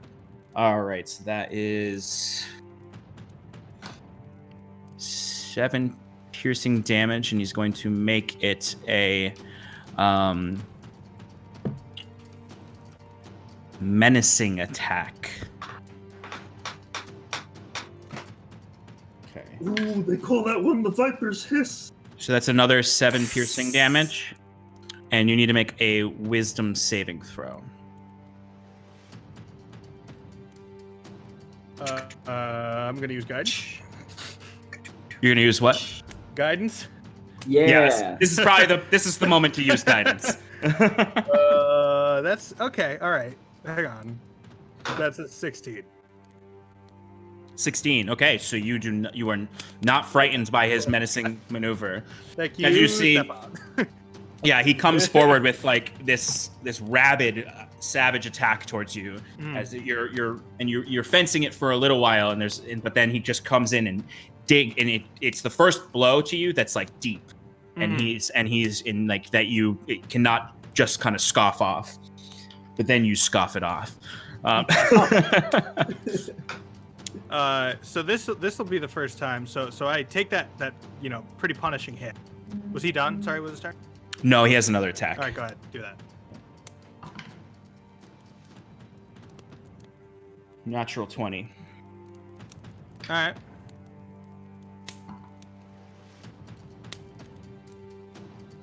$12 piercing damage. This is the and to answer your question before, he is looking pretty bloodied. But this is like his first like he's regaining some footing, and he goes in for as harsh of an attack as he can. So Cal gets hit pretty punishingly. That was actually a shitload of damage. Yeah, and you all would have, as you're all watching, Timber, you would see Nazir's snarl turns into a grin as he sees Escalon regaining this footing and going in for this vicious attack on Cal, and they fence for a bit, but then there's just this point where 2 deep wounds hit Cal, and Nazir just sort of grins and takes a swig of his beer and holds a hand on his own rapier. As you all look, as this fight is getting quite serious at this point for both of them. Cal, your turn. So Cal now is full on. His face is just fury, just like righteous, angry fury, which is what fury means. And before you go, he does. I gotta give Escalon at least one line. Yeah. As he brings the blade in, and you feel the pain, and you reposition. It's where that goading position turns back defensive as he kind of looks to you, and he's pushed you back towards the edge of the ring, and he looks over your shoulder. He just sort of looks at you with this devilish grin, and then looks over your shoulder at Scarlet, and then back to you, and just, oh, we don't need poison. Okay, so you see Cal now, full on. Probably the only time that you have so far that you've seen him just like, he's no longer even neutral. He's not like happy. He's not content. He's not like cocky. He's just furious. Like it's just full on fucking you. No, you fucked with other people. You fucked with my friends. It's time for you to fucking. It's done. We're done here. And Cal goes into full on like blazingly, blindingly fast assault. Like it's we're at the point now, description wise, you can't see my sword. It's so fast. Is the idea? It's Absolutely. a It's called a Jackson Surge. And what I'm gonna say is that with his goading look to Scarlet, and the way he just you see the gold tooth and the teeth as he just looks, and you see that white eye just sort of twitch as he just grins, and you just think about what he's done in the short time you've been here, and his egregious act of poisoning Scarlet, and you are just burning with the fire of this vengeance, and you have inspiration. Hell Point of inspiration. yes. Okay. So first attack coming in, disarming attack, disarming strike. Sorry, is a 22 to hit. That'll hit. 18 damage. Followed by. And does he fail? And he failed, and his rapier tumbles out of his hand as he steps back, taking the blow. So as part of this whole like blindingly fast assault, Cal actually does, because I actually have very high acrobatics. Cal actually does it's like a midair like roundhouse kick kind of flip thing, and it actually using my free action, I kick his rapier away as far as I can, and then I love how we talked about that yesterday. Landing backwards, I flip my rapier around in my hand because I actually left it in midair, and like I jump around it. That's how I'm trying to express. Yeah, it's cool, but I'm trying to express how fast this is, like how just like ridiculously all of a sudden it's like Cal isn't fighting the way that you've seen him fight. And attack again with. It's just a normal attack. And they use my inspiration because, that's good. That's a 24. Yeah, that hits. Oh, wait, how much? There was 18 damage on that first one, right? Yep. Okay. He's looking rough as he stumbles back as Cal does this amazing, blindingly fast move. And this is like he said, like you guys have seen Cal fight before, but he's always. Yes, he's been competent, and yes, he's had good footwork, good blade work, but you've never seen him surgical in this way, in its perfect form. Like he could not have done better in the way that he's pushing Escalon back, who is now like kind of like he's taking the hits, and he's like his back is to the edge of the like hearth as he's feeling the burning fire behind him, Cal in front of him as he's attempting to somehow get any of his footing back. We got it with the reversal edge and the belladonna spin. Clayton, please write all these down. And then guess what, Sean? I immediately action surge and fall right into the next attack. Yeah, you do. So I was backwards kind of there. So what I would do is actually fast enough. I would leave the rapier in him, spin, switch hands, like grab it, and then follow it up with like a big uppercut slash sort of thing. For what is a 17? Just hits. Okay. It's 14 damage. Okay. And then, so is he like, I'm going to tell you this. My last attack, I want to be non-lethal if possible. Good to know. Because how do you want to non-lethally? Okay. Yes! Woo! So As you bring your rapier in, and this is a deep cut. It goes between the rib cage. You probably punctured his lung, and he's just like, ugh. As you see some blood coming out of his mouth. Yeah. You pull the rapier out. No, I don't. Oh, you don't. Well, I'll just say the backwards. Sorry. Go ahead. Yeah, the backwards one. This is the previous attack. Got You kick his blade away as you turn around, pull the rapier out, and come for a slash across the chest. You see it rips open his tunic as you just see this bloody mess that is poured out underneath his tunic as he now falls to his knees and he just looks up at you like, Yeah. Bastard. Awesome. So I slash across, and of that slash, actually, like I leave the ground, like I jump a little bit with, like it's like from the legs all the way up, sort of a thing.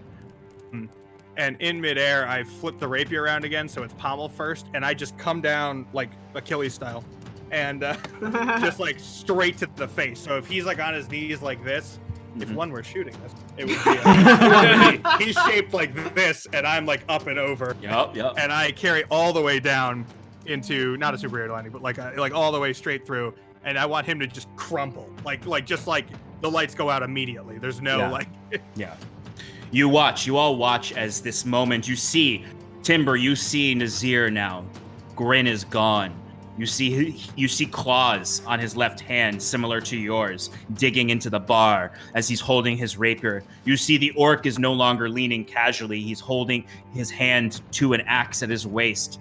As you see, Scarlet, give me another perception check for keeping an eye out. Yeah, it's not as good. It's a 10. The tension is palpable in the room. Scarlet, you're just watching at this point as Cal is destroying this man. And as he crumbles to his knees, Cal turns around and looks at him and goes for that move, brings his blade down, and it cracks right into his face as you just see that visceral, bludgeoning effect as his head just shakes back, and you see his whole body just crumbles, as Cal said, just completely down to the ground and out, unconscious immediately, blood seeping from the wounds on his chest as Cal is breathing, his hand down, his shoulder down as he stands up tall. And As you look, the final combo move, Affondo Fendante. It's all over, folks. the final thing for me in this duel, the last super cool thing that I'm gonna do, Sean lets me get away. It's not even that. It's Hey, man, aesthetically. So what just happened is I just followed all the way through. Right, my fist is like at the ground, and the sword, obviously, because I was holding it backwards, is pointing up, basically. So I'm standing there like hunched over, kind of like really low to the ground, and I look up with his blood dripping off my sword backwards, sticking up into, I don't know, some firelight. And the glint of the hearth yeah. silhouettes Cal perfectly as you see this blood trickling down his rapier at his side. And we're almost like animalistic. Yeah, we're like that, like full on like. And I look up and I go, I'd suggest you all kindly have a sit down with us. Give me an intimidation check with advantage. Yeah, thanks for the advantage. I think I. Yeah. It's still not great, but it's merited. I was gonna stick my dagger on the table It's if you a needed 15, help. John. A 15. Okay. I'm going to roll for Nazir's resolve.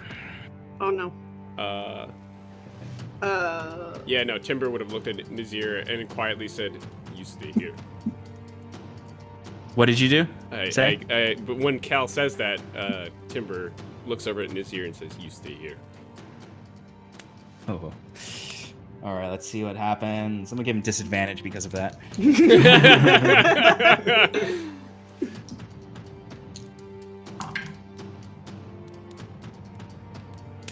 You see, as the tension in the room grows palpable as they're all around you, you see the orc is sort of like looking from between Revanmar and looking to Nazir and looking to the young boy with the blonde hair, who is now like, that kid is like... His weapon's just on the ground. He's like, nope. Yeah, I'm out. His hands are up in the air and he's just like... I'm reformed. You see Rev and Mar look. They're all looking to Nazir for the next move, and you see him. He's digging his nails into the bar, and you see him slowly gritting those fangs. As he takes his hand off his rapier. Why don't we have a chat? Yes, let's. And I need to pee.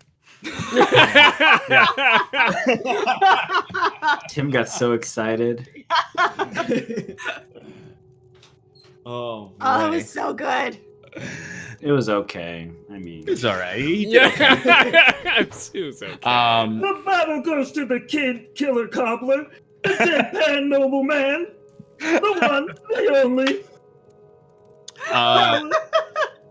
Wiswick, you had Jet outside, right? Were you keeping him keeping an eye? Give me a perception check for Jet. Yeah. That is a 5 and a 9. So we're gonna go with the 9, making a total of 10. Okay. Damn. Jet saw Jet.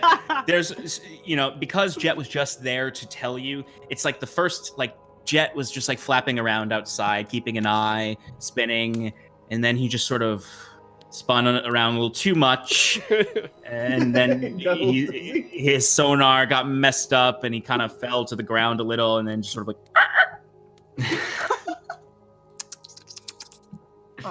and he vomits a little, and doesn't see much. Poor Jet. Whenever bats take off, they always take off to the left, so they must have been to the right. Probably. As Jet did not notice anything out there. All right. So, you see Nazir's hands up as he stands, looking Cal. Can I have my men tend to Escalon? If I can have your weapons, certainly.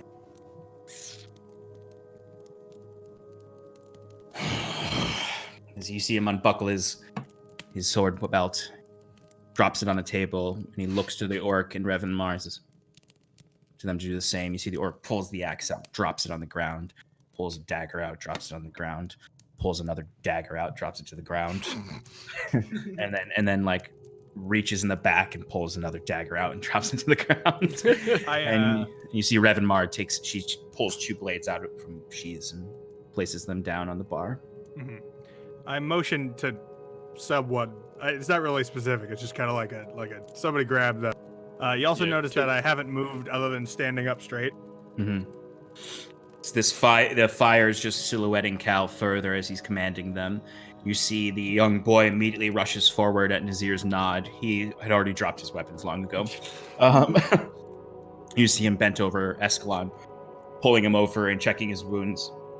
Seems to be the medic of the group, as you see him pulling out healer's kits, intending to his boss, as Nazir just sort of steps out into the center of the room. Where shall we sit? Yes. And I just want to beckon. Oh. Nazir's like, I nod that was my plan all along too. you see he holds his hands out and he approaches Scarlet's table with his hands up. You can see the claws on his fingers, a lot like Timber's, as he sits down slowly. As soon as he sits over his shoulder now, from Scarlet's perspective, you see Cal go, and there's just you start to look, you pan down at the rest of him, and it's just fucking blood. There's a rack focus. Kieran's already on his way. Coughs some blood up. Kieran's already on his way. I basically sit down on the ground, straight up on the ground, quietly, and I'm gonna. Take a you did your part. Kieran's gonna be tending to him, whispering some healing words of wisdom. Let it be.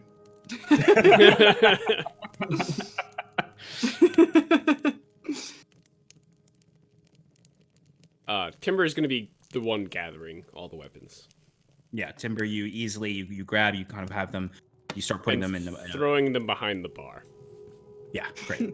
So you're Wiswick's trying his best to just shout cast, say, just keep talking up Caliph as they have their conversation. Wiswick, the best hype man in all of Gwenvalier.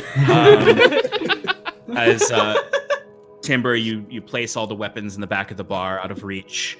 You see Revanmar and the orc. They come up and they have their hands up as well, and they sit at the table beside the main table, looking to their boss, constantly keeping an eye towards them as the young human boy is tending to Escalon's wound, holding him up now and kind of wrapping as best he can, putting pressure on as Escalon just sort of is just a rag doll in his arms.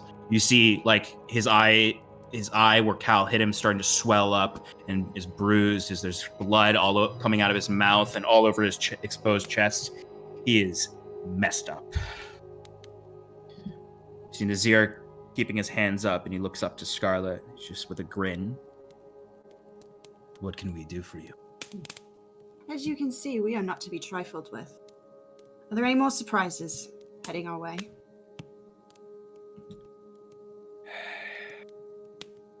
Give me a persuasion check with advantage because of his situation.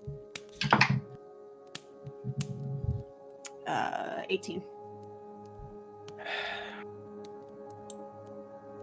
Looking to his compatriots. We have a cart outside with 4 more men. Lovely. That is it. Then it's just us. You've got our weapons.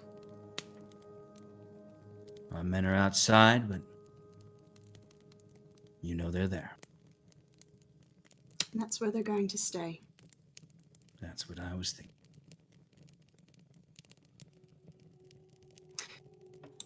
Now, I want you to tell me everything that you know about the Butchers Syndicate.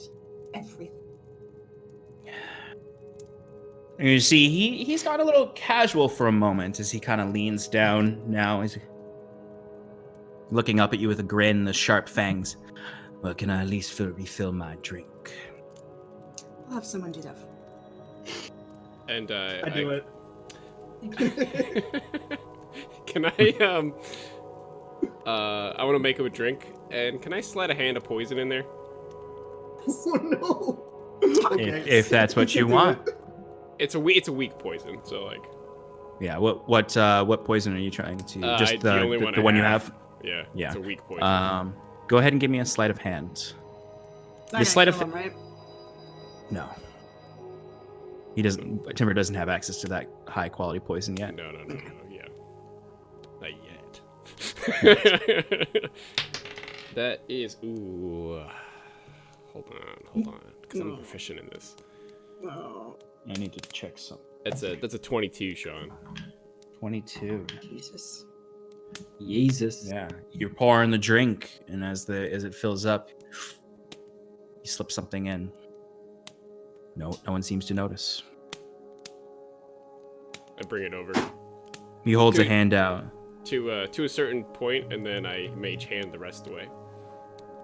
Okay, so you see Timber walks about halfway there, and then the shadowy hand comes out of his own hand, lifting the drink and bringing it over and placing it in front of him. Thank you, Timbo. Mm-hmm. Give him a perception check. Oh yeah, he drinking that. He drinking that. Oh, whoops! I rolled a D12, not a D20. He's still drinking that. He got real low. Well, not real low. The first one he got a 1, but it was on a D12. But second one he got a 12, so he's still drinking it.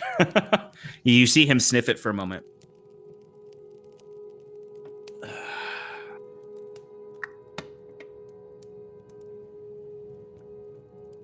Do you want?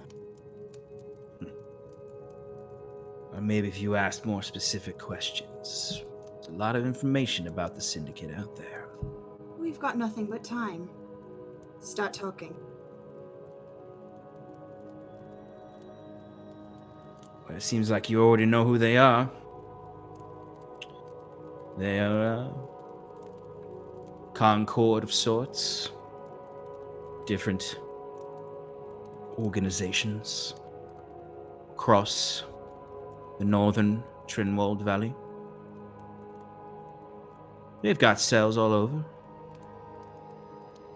I am not a member by any means. So then What? how did you get caught up with them? What is your interest? Well, you see, the syndicate leadership, they hire a lot of folk across the valley. You don't have a syndicate without hiring some outside help. We've got plenty of jobs for them, like tending this bar. But there's been an outstanding order across the valley for a while now. Syndicate stopped requesting this order. Some of their less savory organizations. What order is that? Bounties for folk of magical descent. I don't know much about this magic stuff, but I know when I saw you. And who's your point of contact for that?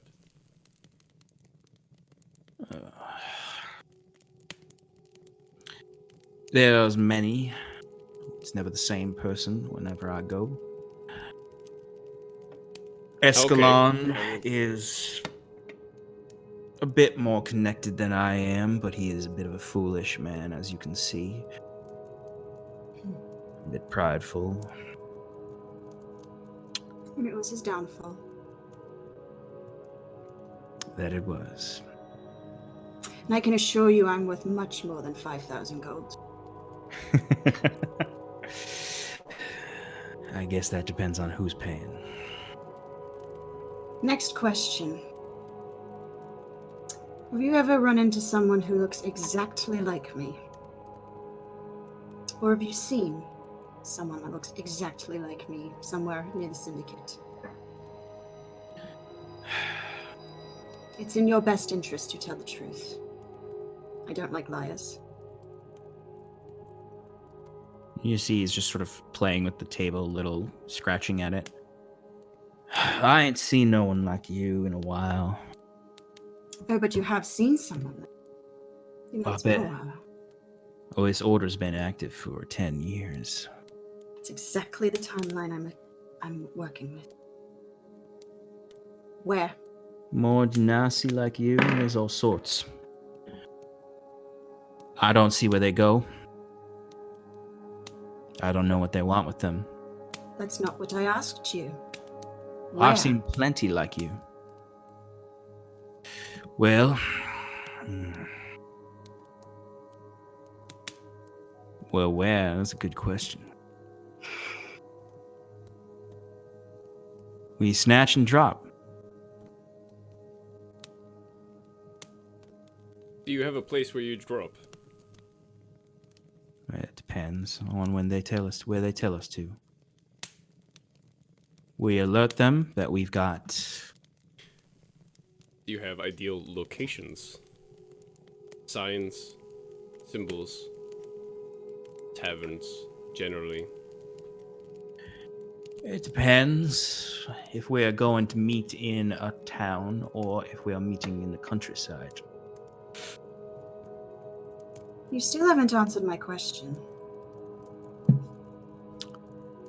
Have you seen someone exactly like him? Darling, I have seen many Genasi over the last 10 years.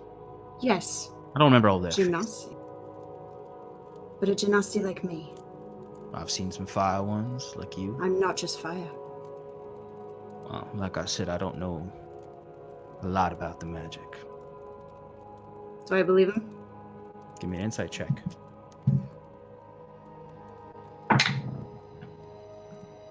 $21.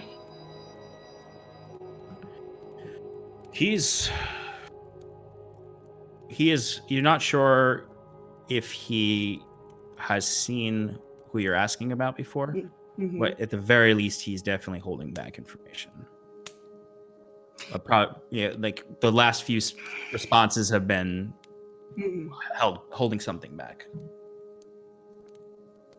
Now, I thought I just told you that I don't like liars. And I'm going to dagger in the table. Give me an intimidation check. I thought that was going to be his hand. 15. Oh, that's next. 15. Okay. I imagine you bring the dagger down at least close to his hand. Very. You see he immediately pulls his hand back. How rude of me.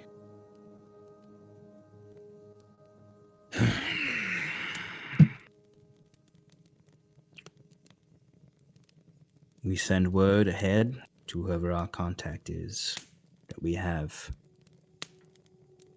items for sale, and they give us a location. Once they've confirmed what we have. Confirmed.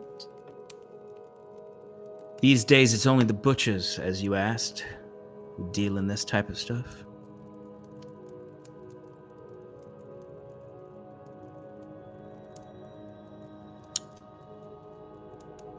They'll send someone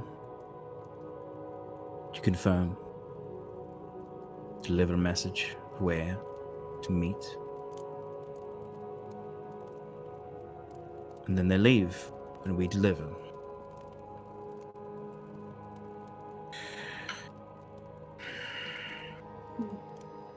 So who was your point of contact? That was If you exactly my did- next question. Capture Scarlet.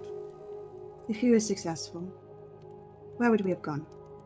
Well, it's been a long time I don't care how long it's been. since we've done any of this business. Don't care. We would need to find a point of contact. They are not on call. So where did you pick up her bounty? It's less a specific bounty than an outstanding a call for action. There's no bounty with your face on it, dear. Actually, there is.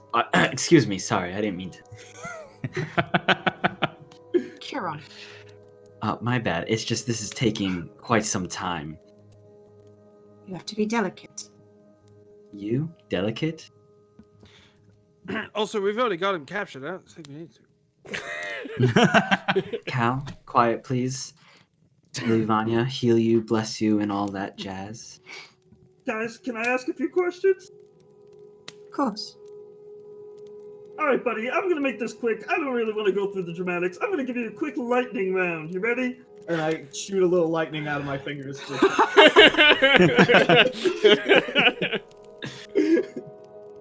All right, first off, have you ever heard of a Dark Spire, or maybe the Pallid King, or maybe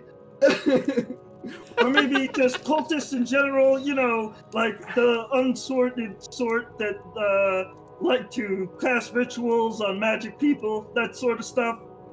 It's like, Give me I a think persuasion this is check, a Whisper. wrong source of information.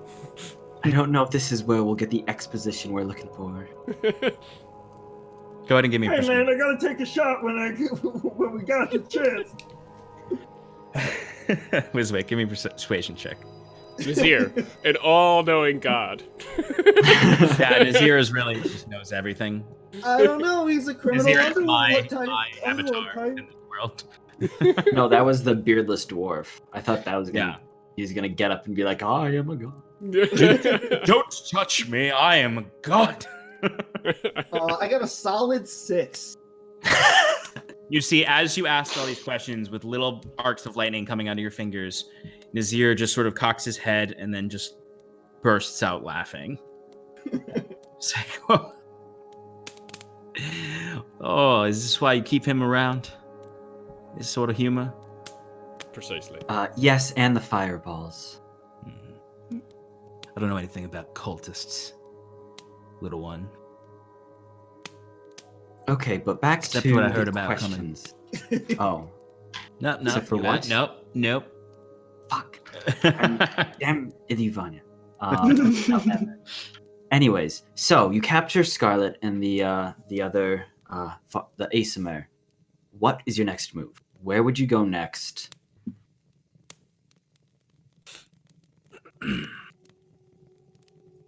Give me a persuasion roll.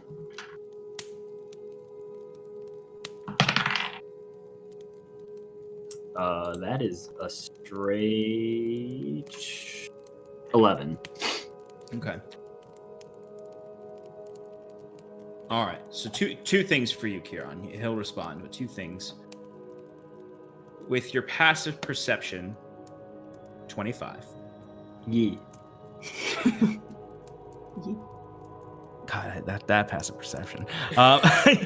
You catch very quickly his eyes as he's sort of looking around and doing his thing to try to act nonchalant and talking with you and trying to pretend like he has any semblance of control here. You do catch his eye peeking past Scarlet to the window and then past the group to another window. And if I follow his gaze, would I see anything? You'd have to give me an active perception check for that.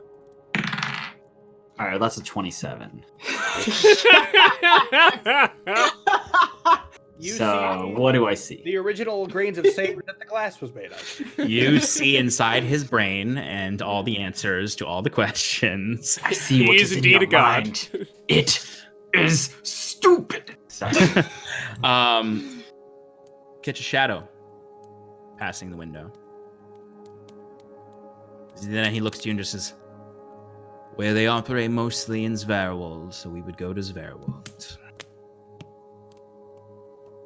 Try to find a contact if we can in one of the seedier locations. Which are? Where there's a tavern in Orangeshire, that's always a good place to check for these folk." Oh, I already knew about Orangeshire. Sorry. Well, that was Kieran's, difficult. Kieran's gonna, without trying to make too much of a fuss, since I think he's behind Nazir, right? Because he had been tending to Cal, got up and asked these questions, never really came around. But then he's gonna try to get Scarlet and Timber's attention subtly and nod towards the window. And I guess little Wizzy boy. And be like, hey. Yeah, you got Orangeshire, or you've got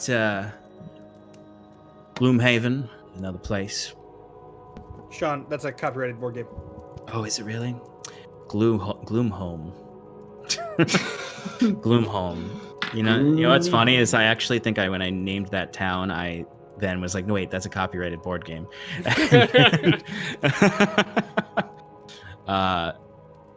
Yeah. Go with Frosthaven, much better. Oh yeah, I'll just keep doing. I'll do all of the copyrighted board games. What's funny is actually in my notes, I did change it from Gloomhaven to, but I'm gonna stick with what I just said, Gloomhome. Orangeshire and Gloomhome. Gloomhome's a bit smaller, but that's often good for these deals.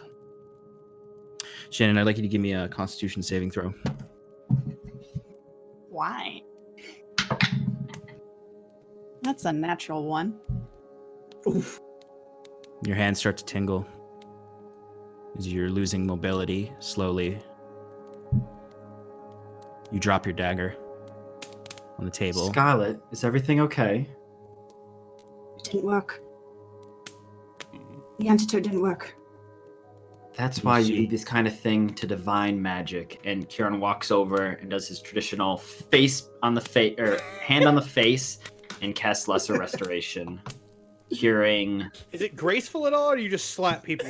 No, it is not graceful. It's at just, all. I imagine it it's is just like wipe against the face. Well, it's not even a. It's like he plants it like like a face palm, and then casts the spell, and then releases. But You see in that moment as you're approaching, and this all happens very fast, and you can react to it how you want, but you notice Nazir begin to start to flip the table forward as you step up to Scarlet. You see the two kick their chairs back and stand up as Nazir attempts to flip the table up in front of you. What would you like to do in reaction? All of us? All of us. Yeah. well, so really quick, I want to make sure I would this is say taken care Curon, of. because Curon is the one who is noticing things. So I had cast Healing Word on Cal and never actually rolled for it. So I just want to make sure. Do that first. I actually would have cast it twice at first level, just because, why not? To give Thanks, Cal. him 11 points of healing. And then, I mean, what I want to do probably won't happen, but what I would like to do is simultaneously slap her in the face, casting Restoration, while sweeping my glaive across, not necessarily to hit him, to hit him, but like not with the bladed end, more of just like to disrupt his action. Okay. So what they'll allow for that is for your Restoration, as you said, to hit Scarlet, but I'll give you disadvantage on the attack roll against him as he's attempting Makes to flip sense. the table. All right, yeah, it's a 5. Okay. So you go and as everything's calm, Curon steps in front to go to cast Lesser Restoration on Scarlet as she's sort of panicking. Timber, you notice Nazir grinning as he sees Scarlet's start to react to the poison, and you see he flips the table up. Curon quickly plops Scarlet on the head. The holy magic seeps through your veins, Scarlet, as you feel rejuvenated. You feel the force of your power return as the paralysis is negated. But just as it's negated, you look up as this table flies up in your face. The rest of you hear the door kicked in, the front door, as you see two men step in and fire crossbow bolts immediately into the room towards, I would say, Curon, because he's the one standing. Hitting the now flipping table. Hitting the now flipping table. No. I would like you all to roll initiative. Oh boy.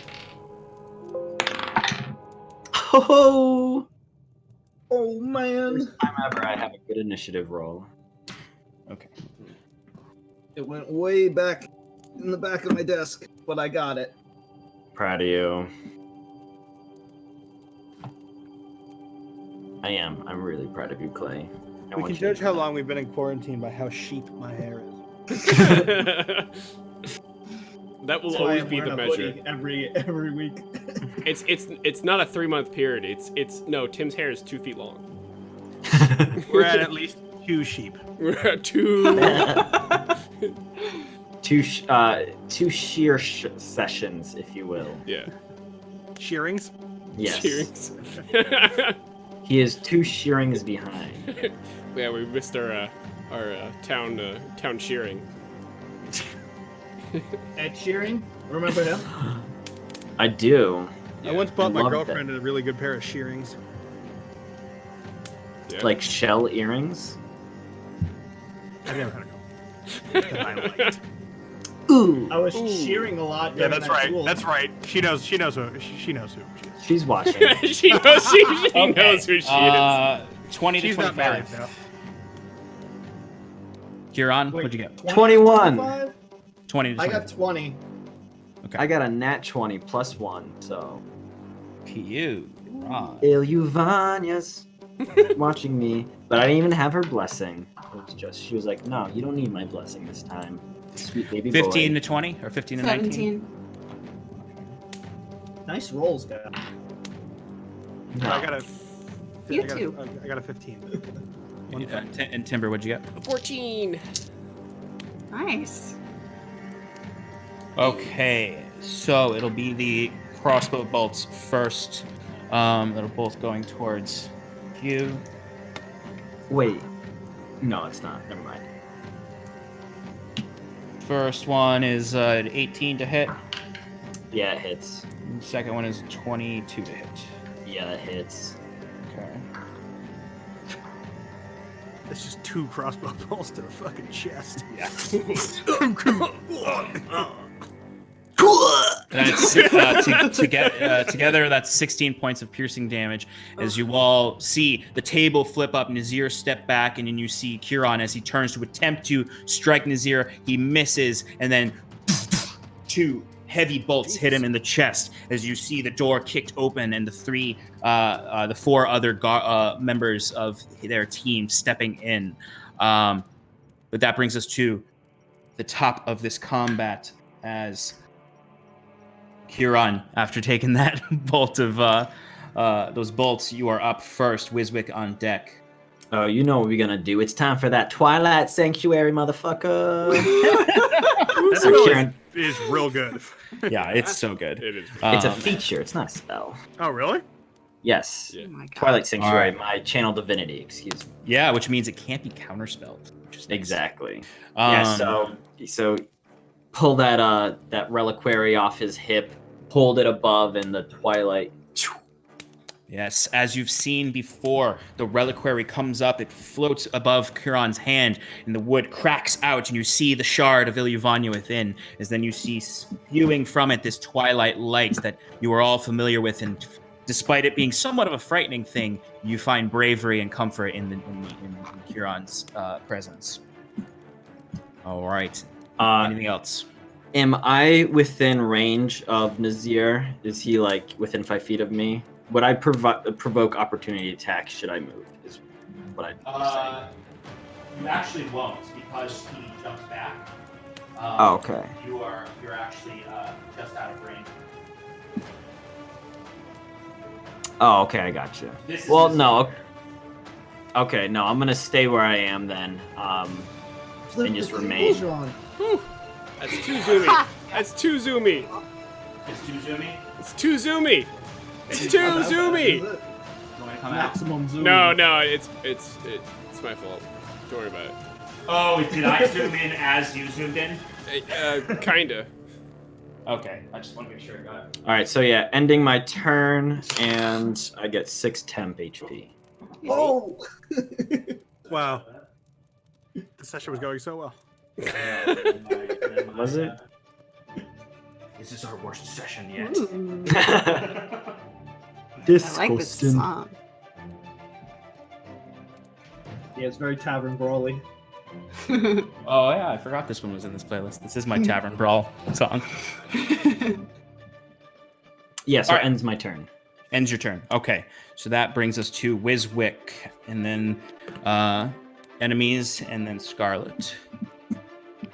All right. So probably, I've been trying to cast a fireball for a while now. Oh no. Do it. I mean, do we really want to owe the tavern owner more money at this point? So just for your all's reference, these are the tables that they moved out of the way. We don't owe him any money. I don't know what you're talking about.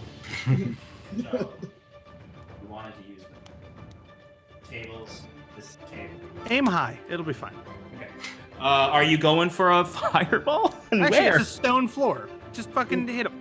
It's a stone Incredibly floor. tempting. The walls are very much so Waddle and Dob. Aim low. All right, so if it's a 20-foot radius sphere, how tall is the ceiling? So it's the atrium style, so the center of it got room. goes all the way up. But, I mean, the ceiling itself on the sides, beneath the mezzanine, is probably, I'd say, 20 feet tall. And why is Cal on the other side of the room? Because he's hanging out by the fireplace, almost dead. With me, buddy. Put Escalan's unconscious body there. Okay, let's switch it. We're not gonna do it no more. It's not gonna work out. Your time will come. Your time will come. You can hit the guys at the door. You know, I It's got not like worth an it, almost though. dead Two friend. people. I got a paralyzed friend. Not Actually, paralyzed. Did that actually help? I don't even know. If I it- don't know. Yes. I'm waiting for my turn. No, to ask. Sean said that. That you feel not paralyzed. Yeah, because it takes away poison, right? Entirely? Uh, Yeah, well, it cures any of the traditional Ailments. Conditions. ailments. Thank you. Yeah, Oh, yeah, so it would just cure the paralysis. exactly. Exactly, Rice. So if it cures the paralysis, is the poison still there? Wiswick, Technically, yes, but it has Yeah. no effect. Okay. look at that target. Look at that goddamn Clean. target. Look at that beautiful target. Yeah, I was like, hey, I want to show him all the guys that can blow up and the front door. Yes. So, just for reference, yeah, the antidote that Timber gave you only delayed the poison. Great. So forget that. We're definitely fireballing the front door. All right. Dex saves, right? No, because I'm gonna mix it up. Oh, because Of you're Of course he is. Because he's special. a special boy So playing a Using- subclass that doesn't exist anymore, probably for these reasons. we're going to use alchemical casting on this cast of fireball today to transform it. It starts off as a huge fireball, as you would imagine, just like a big orb of flame. Yeah. And as I weave the magic from the air into it, I add a second element, which is earth. And suddenly knew you it. see Yes. these like molten juts come out of it, like if it's bubbling over, Mhm. and it explodes in the spot, shooting out shards of like flaming rock, like Hell multiple yes. hellfire. Like a goddamn type- meteor shower. Yeah. Exactly, Yes. like a little It's- many meteor shower. That's That's just like me in spell form. And I almost imagine it becoming super heavy when it becomes molten and almost like a meteor, and it just sort of starts to like fall a little as it's going towards, and then right, like I casted it above them, and it like, and then it just like solidified falls and down. crushed. Yep. Oh, okay, I dig it. And what is the skill you're changing it to? It will be a Constitution save, as they are berated by many little tiny fireballs. Nice. So you all see. Shrapnel. You all see as this fight is engaged, the two crossbow bolts hit Curon. You see him summon forth the Twilight Sanctuary as you're all getting ready to fight. Then you see Wiswick turn around and see who just shot his best friend. Best friends? Aw. his good elf buddy. I feel like best friend for Wiswick changes per like week. Yeah, like every 10 minutes, his best friend changes. Right now, This is his in these 10 nemesis. As you suddenly see, he summons forth this little orb of fire that shoots towards them, and it starts to grow and grow and grow. And you see them like, oh no, what have we done? as it just grows, and then suddenly starts to bubble as it gets over them. As you see it actually almost solidify, and then you see this wave, the shock wave, as it reaches that kind of critical point of solidifying, and then cracking as these chunks fall down below onto them, raining fire, sparks, and ash. As It's like a directed flak burst. yeah, pretty Uh, much, yeah. Yep. And I'm also. I was imagining it like when he first was describing it, saying Earth. I was imagining it to like turn to like a rolling fireball at first that Oh, goes yeah. towards them. Like it starts in the air and then drops like a bowling ball and rolls towards. Yeah. Ah. All right. So If anyone's ever Yeah, played like a the ancient Sephiroth. game Kessin 2, you'll know exactly what Sean is talking about. all right. So first one. Stephan's the only one on Earth that might get there. Yeah, it's con saving throw DC 15. I didn't Okay, hear so it. first one fails, second one just succeeds, third one fails, fourth one fails. Yep, the three of them fail, one succeeds. So go ahead and roll damage. I am using alchemical casting, as I stated before, burning a level 1 spell slot to add a D10 to the damage. Okay. Woo! Oh boy. Okay. That is what we've kept them around for, says a random voice from Says the dwarf outside who just woke up. 6, 12, 18, 23, 24, 25, 26, 27, 30, 38 damage. Keep it coming, baby. 38 damage.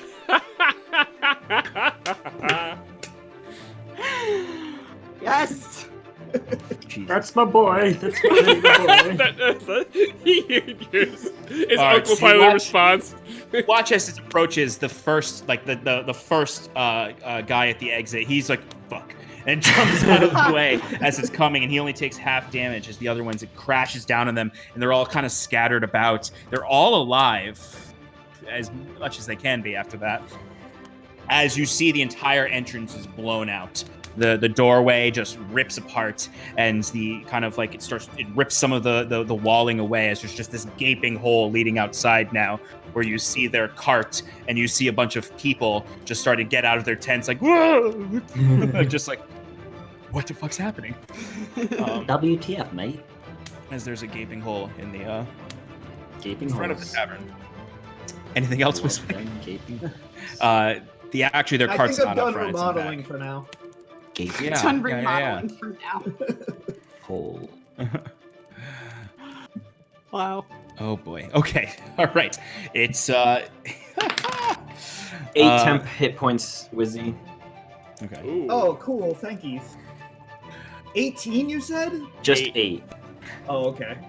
All right.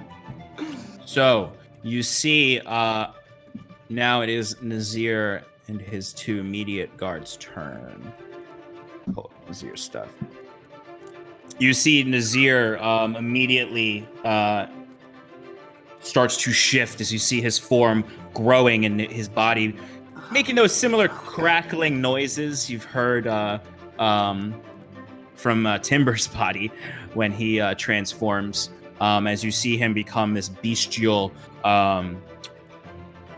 not werewolf like Timber, but he grows much larger as you see him start to take the form of a werebear. Oh boy. Oh boy. As you see him just grow like to the size of large, I'd say.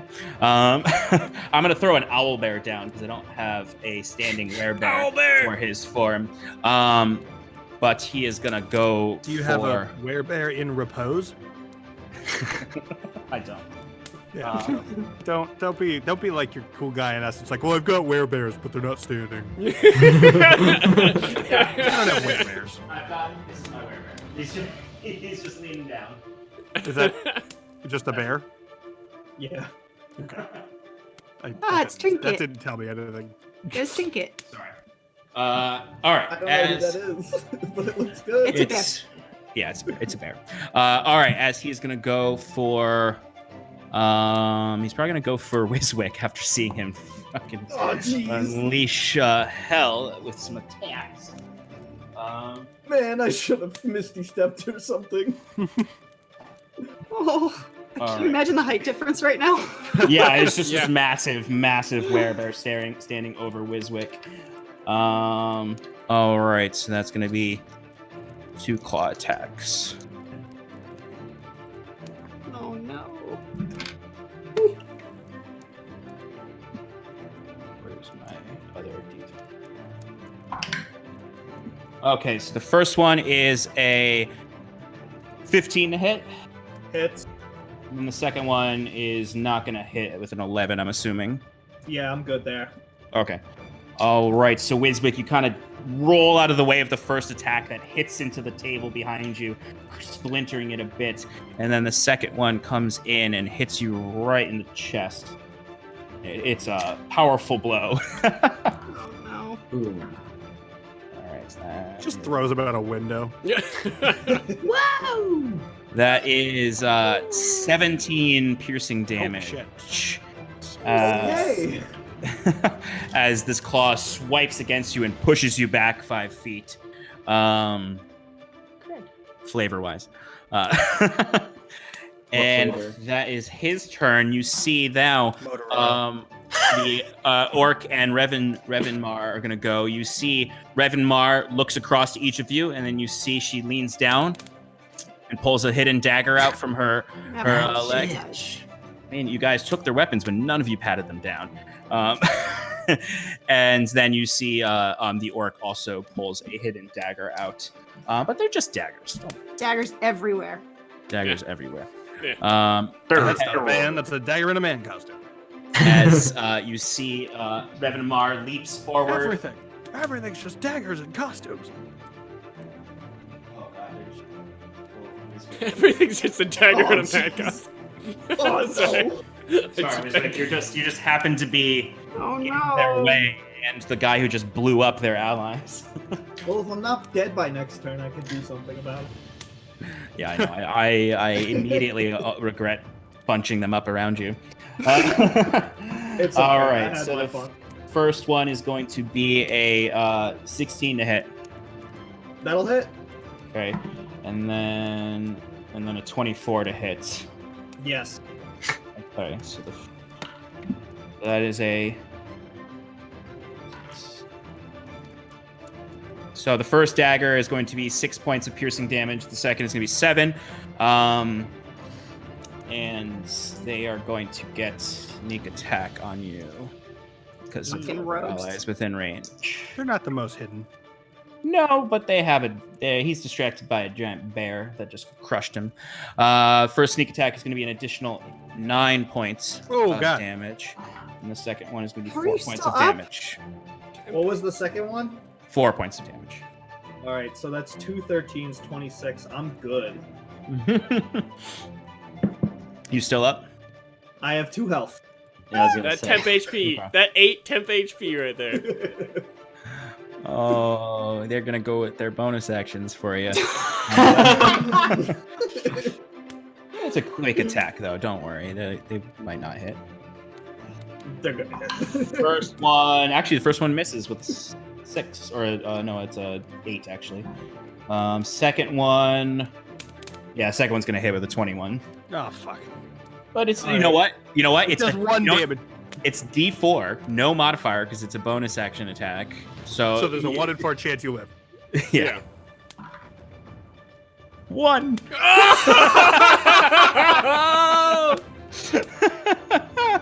See, I I formed mean, the but a picture in my sneak mind attack? for you. Yeah, I yeah. formed the picture in my mind for you.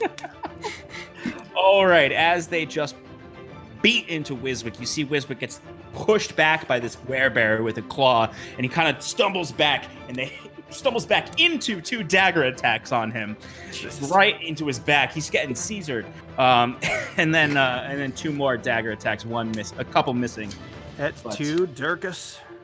And Wiswick's just as it is Scarlet's turn. Cal, you're on deck. All right. So who's next to me? Is that Timber over here? Timber is right next to you. Yep. Who's the other guy? Okay. That's me, It's you. Kiran. You've got Huron, you, Yep. Timber, Okay. big guy, Wiswick. All right. 2 supports. Cal. Okay. All right. So what I want to do, and I'm not sure if this is going to cost me some like acrobatics or something, but with the table flipping over, I want to try and flip over it as it's coming, going the other way, and I want to get behind the bear out the Okay. Give me an acrobatics check. expertise, baby. 17. All right, you easily clear that table. You slide over it and then dash behind the owl bear, giving you advantage with Wiswick. Was that acrobatics check my action? No, that was just to see if it cost you more movement. Okay, cool. So To bonus see if you action. fall over and had to be prone. But go for it. Bonus action, I would like to cast Erupted Flesh. And then I would like to, yeah, so I cast Erupted Flesh, and then if I was going to back up, that would provoke opportunity attack, right? That would, yes. Even though he's not looking at me. All right. Yeah. So that's fine. So then I will just sink my dagger into his back. All right. You did Erupted Flesh? Mm-hmm. Okay. Gotta remind myself of that. It's like fireball. I got it up. I have it up. Perfect. I got it too. Enemy creatures within 5 feet of you must make a dex saving throw. On a failed save, they take 2d8 or half as much. Oof. I'm rolling no matter what. I gotta nerf that. So No, you can leave it. all right, dex save. So just the werebear. Dex, yeah. I don't know what the save is though. It doesn't say. Regardless, he fails. Sweet. He got a 10. Those are d10s. That's not a d8. All right. Oh well, that sucked. 4 points of fire damage, Okay. and then I would like to roll to see if I can hit him with my dagger. Just sink in the dagger right into his back. Go for it. Seems rather rude. Excellent. That is a 24. 24 hit. Definitely hits. Go for it. 1d4 plus 4. That's 2 plus 4, 6 plus sneak attack. Gee. So it's 6 so far. 3d6 now. Heck yes. All right. Ooh. So that is an additional 11 points of damage. Okay. All right. So 17 total. All right. Yep. All right. So you skid around. Your skin crackles and the fiery heat erupts. You see it starting to singe his back as you dig a dagger in nice and deep. Get that sneak attack as he growls out loudly at the burning and stabbing he is taking. Cal, you are up. And then Timber, you're on deck. Sean, can I see where my three other swords that were on the table, and my hat especially? Do I see where they went? Yeah, they would be right here. Oh, nice. Okay. They're right next. So I bound quickly backwards. All visual cues of exhaustion. Oh wait, longer there. sorry, Oh. Scarlet. Is Scarlet Yes. 30 feet? Yes, Scarlet is right next to Another 8, All right. Tim. Yeah, Nice. Scarlet there. Thank My you. apologies, Tim. Continue. It's okay. I spin around and grab the prongs of the black, Okay. and then run at the 4 enemies that were so copiously fireballed. Okay. Oh, Cal, Making you sure brave that fool. that child isn't moving. Yeah, as you kind of, I imagine as you fall backwards, stumbly, or spin to the table, a little exhausted, and grab the sword, you look at the kid, and he's just like, go for it. And I nod to him, like thanks, buddy. Like you got it, pal. And Sean, that looks like I'm about 10 feet from those guys. Yeah. You're exactly 10 feet from them. Lovely. So I take out this sword that looks a little imposing, and then I like whip it around real quick, and all of a sudden, it's a big old chain whip sword, and I begin chain whip swording these men. All right, go for it. Go for an attack. As you all see, this sword, sludgy black ichor connects the disparate shards of the sword as it whips out, and with a mind of its own, but really Cal's mind as it is onslaughting these gentlemen. What was your roll? How's a 23 suit your fancy? That definitely hits. Go ahead and roll damage. 8 plus 7 is. No, I'm sorry. I rolled the wrong. I was looking at the wrong number. 7 plus 7 is 14. Plus 1d4 of poison damage, if I recall. Ooh, that is correct. Lovely. That's an extra 3. All right. Okay. All right. So this the one you were closest to attack is the one that still had a little bit more health than the others, but he is looking rough as you see this blade just whips down, and you see the chunks of sword dig into his shoulder as it wraps around, and you hear the sizzling sound of his armor as then you rip it off, and it just rends the flesh. It's a horrifying weapon in the way it deals damage. And then I follow that up with a 17 to hit. On the same guy? Yeah. Yeah. Well, yeah. Yeah, that hits. Go ahead and roll damage. I can do math. 15 damage. Yeah, how do you want to kill this guy? All right, so this is the first real combat I've seen with this thing. Though I did do some training with it earlier.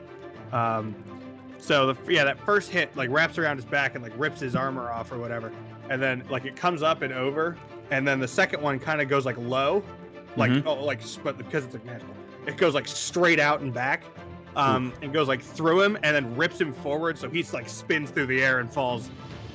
Oh man, that's rough. No, I told you I'm getting acrobatic with this fucking thing, man. Yeah. You pierces through his chest armor, and you can hear the sizzling of the acid effect as you then pull him, and he just whips down to the ground and rolls down to his death. As he just. There are 3 in front of you still. Anything else in your turn? Yeah, I'll use it preemptively. I'm going to second wind. Yeah. Yeah, that's max. Max, thanks. D10. Nice. 10 plus 6 is 16. All right, Timber, you are up. 10 HP. I don't think I'm dead close any. enough. Yeah. No, yeah, he's not he close. doesn't. He's much further than 30 feet. Yeah. I'm going to. I'm going to. I guess I'll focus the big boy that's in front of me. Okay. I will use some of my movement. Well, first off, I'm gonna bonus action hex him. Disadvantage on Constitution.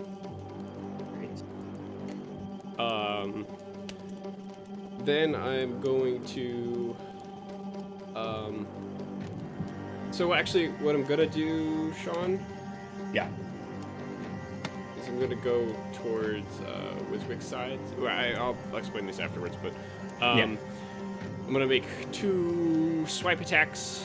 Do my attack action towards him. And the first one is probably gonna hit. It's a number. Sorry, guys. That's a 21. Oh, that'll definitely hit. I'm also going to spend a key point to do a stunning strike on him. Had a feeling you were gonna do that. Yes, stunning stroke. Disadvantage. Yeah, because it's con, right? Yeah. Yeah, smart boy. All right. That is. Con save. Okay. Oh, he's hexed. Disadvantage. Oh, hell yeah. Okay, he is stunned because he got a 5. So that is 9 piercing damage. Yes, 9 piercing damage and 6 necrotic damage. Okay, I will do my second attack now. go for it. You have advantage because he's stunned. Oh, okay. I will take that. That's a better roll. That is a 24, which I think hits, so I'm just gonna roll damage. Oh yeah, go for it. And that is 8 points of piercing damage and 5 necrotic. How much was the piercing? 8. Okay. Oof, all right. So I imagine I'm jumping on his back and just like clawing down his back. Yeah. And Yeah. It's like the. Go ahead. Back scratcher. Yeah, I'm a back scratcher, and and to stun him, Timber's going to make sure that his left hand is going to release from his back and then hit him right in the spinal cord with just dig his nails in. Yeah. And then yeah. jump off, and since he's stunned, and also he used his reaction. Wait, no, he didn't use his reaction, but he doesn't have a reaction now. I'm going to run over to Wiswick side. Okay. Will do. All right, so you see Timber, this smaller were creature, but still formidable, as he jumps on the back of this lumbering werebear, kind of like the raptors jumping on the T-Rex in Jurassic Park, and just starts digging into his back with his claws, slamming them down, and then for one last final dig into the spinal cord as you see the werebear, and then leaps off and dashes around to join Wiswick in the fight against these other folks. And that is the end of my turn. 4 temp. Thank HP? you. Kill you, Vanya. And your All right, so it is the support guys that got fireballed turn, and I'm going to roll to see if they're fucking terrified and gonna run away. I was gonna say.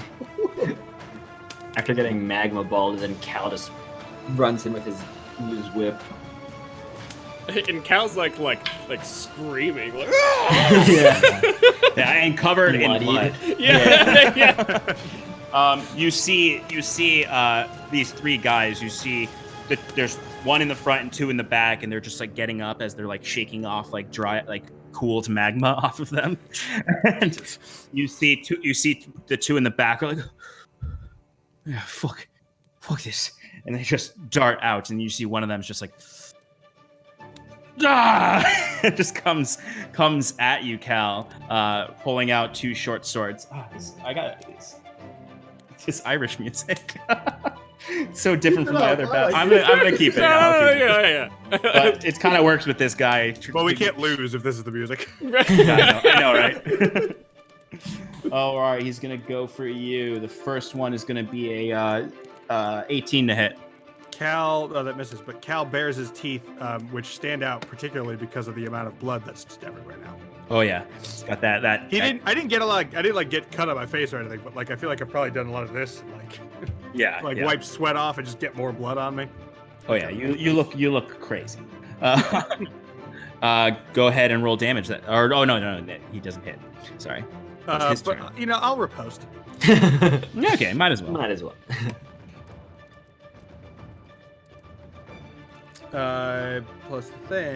Plus the thing, Sean, is a 16. That hits. Go ahead and roll damage. How's it? Jesus Christ, how's a 19 for you? Oh yeah, he's dead. He's real dead. Okay. He swings at me. I block I flick the prongs of the black around his sword, and then just like push in like this, and it just like goes like all of it hits him. Oh yeah. And then just unspooling a chain from it. Oh yeah. Yeah. Beautiful. As he leaps forward, his last bit of courage, that sweet promise of gold, is called his doom as you whip the chains of the black around, and it rends through him, and basically the acid I make burns. it a chainsaw by wrapping it around his sword and then going like this. Yeah, pretty much. And I didn't even mean to do that. That's gross. Gruesome. And then he falls to the ground, a bloody mess, as you've taken care of these support guys. All right, back to the top of the round with Curon. Hey, it's me, Kirino. So we're gonna start with a quick healing word for Wiswick. Oh. Only giving him 5 hit What's points. the word? What's The word is Iluvanya. Doi. Word's bird. I don't know. And then we're gonna cast Toll of the Dead on Nazir. So he's got to make a Wisdom save for me. DC 15. Okay. Nice little fiver. Hey, Okay. you'll get some temp next turn, so It's cocked. you're caught. All right, he fails with a natural 1. Dope sauce. So that is 22 points of necrotic damage. Woo! Right. Nice. That's so That was a much. toll of the dead. That's a toll of the Damn. dead? Yeah. You get D12 if they've already been Yep. damaged, and I get 2 of them, so Oh my god. Wow, I got that a was 12 really and a close to 10. max. Nice. yeah. Nice. All right. Cantrips. I know, right? Coming Yeah. in clutch. That's a cantrip too? Yeah. Yeah, it's all that it's a cantrip. Nice. It's nice all because right. if I try to do something with a attack weapon, it's not gonna do shit. All right, and I will keep my 6 temp. And yeah, it's just gonna end my turn. All right. Wiswick, you are up. Wiswick jokingly says to Scarlet, You got any more of that fireball? I really don't want to feel anything right now. and he's going to, well, how many? There's a few left. I'm gonna go with a Misty Step. Okay. Is Pass Without a Trace still available? Yes. I think it's an hour-long duration. It's an hour long. It's not been an hour, yeah. So it's still up. Yeah, cool.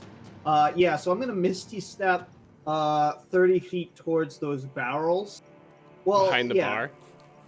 And yeah, I'm basically hiding behind the bar, and I'm gonna use my action to hide. Okay.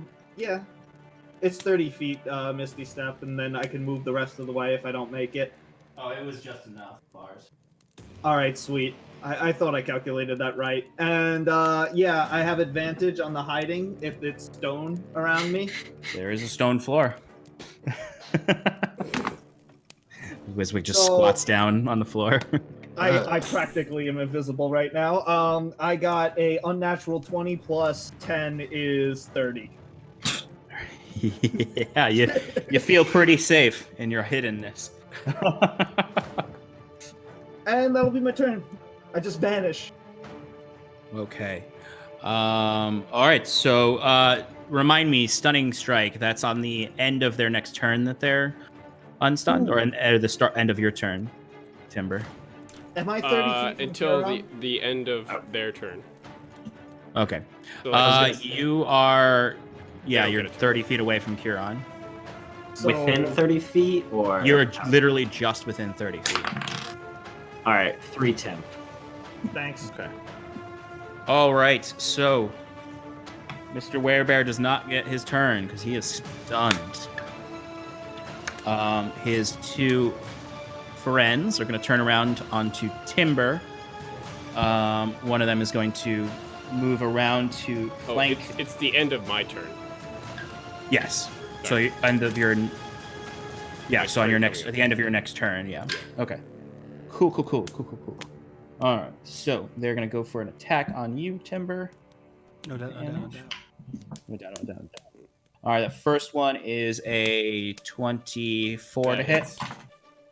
Second one cocked is a not gonna hit.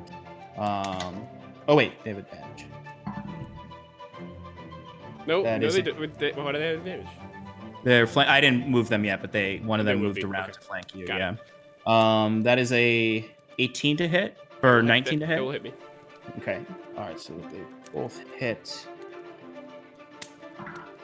Okay. So that is. First one is 5 piercing damage. The second one is 8 piercing damage, and then they get sneak attack on you.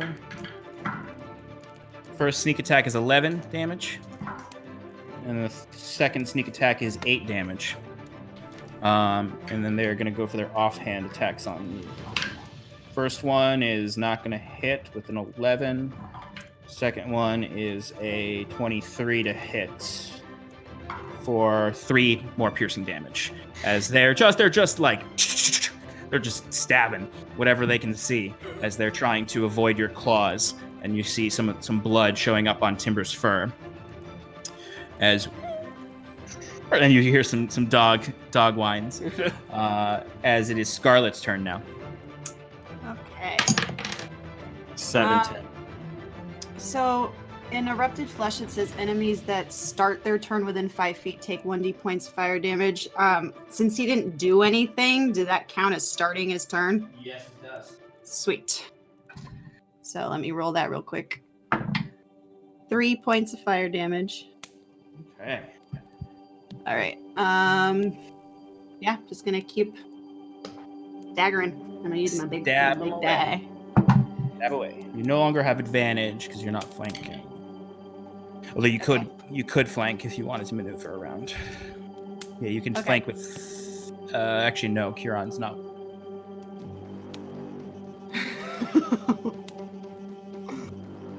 Oh no, he is. Yeah, you could flank with Kieran. Okay, cool. Unnatural 20. All right, that definitely hits. Oof. 4 plus 4 is 8 plus 13, so 21 points of piercing damage. He is And, looking rough.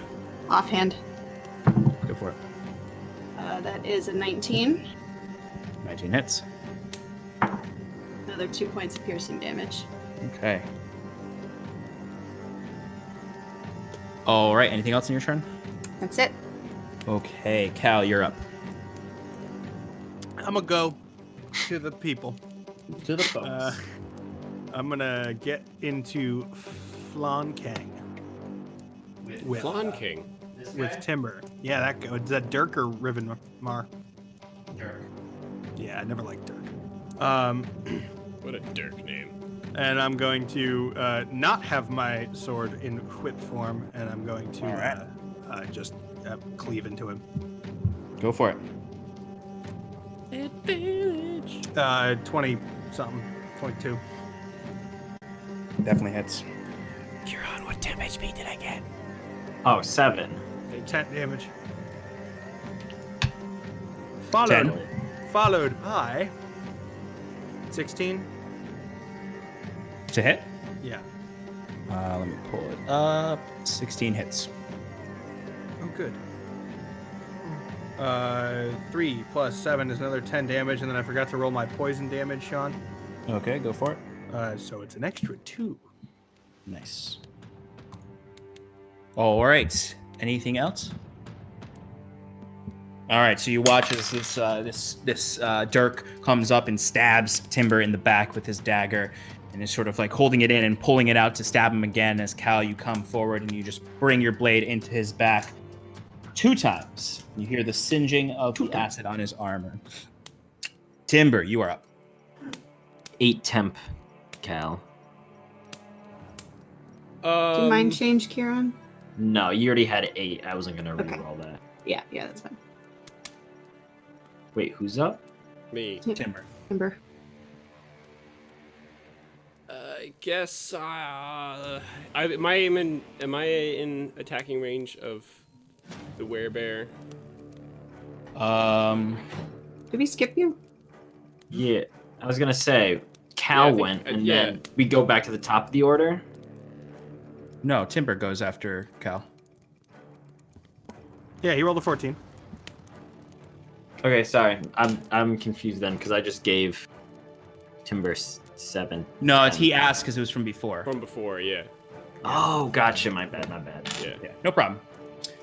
Timber, you would need to move a little bit. You could stay within melee range of Revenmar and not take it, but you would take an opportunity attack from Dirk. Never liked that guy. Yeah, I don't like Dirk either. Alright, Yeah, I'm just gonna. turn around and use the advantage. Yeah, I'll do that. All right, go for it. What a Dirk, you. Dirk, I'm real good. Dirk it real good. That's a nat 20, baby.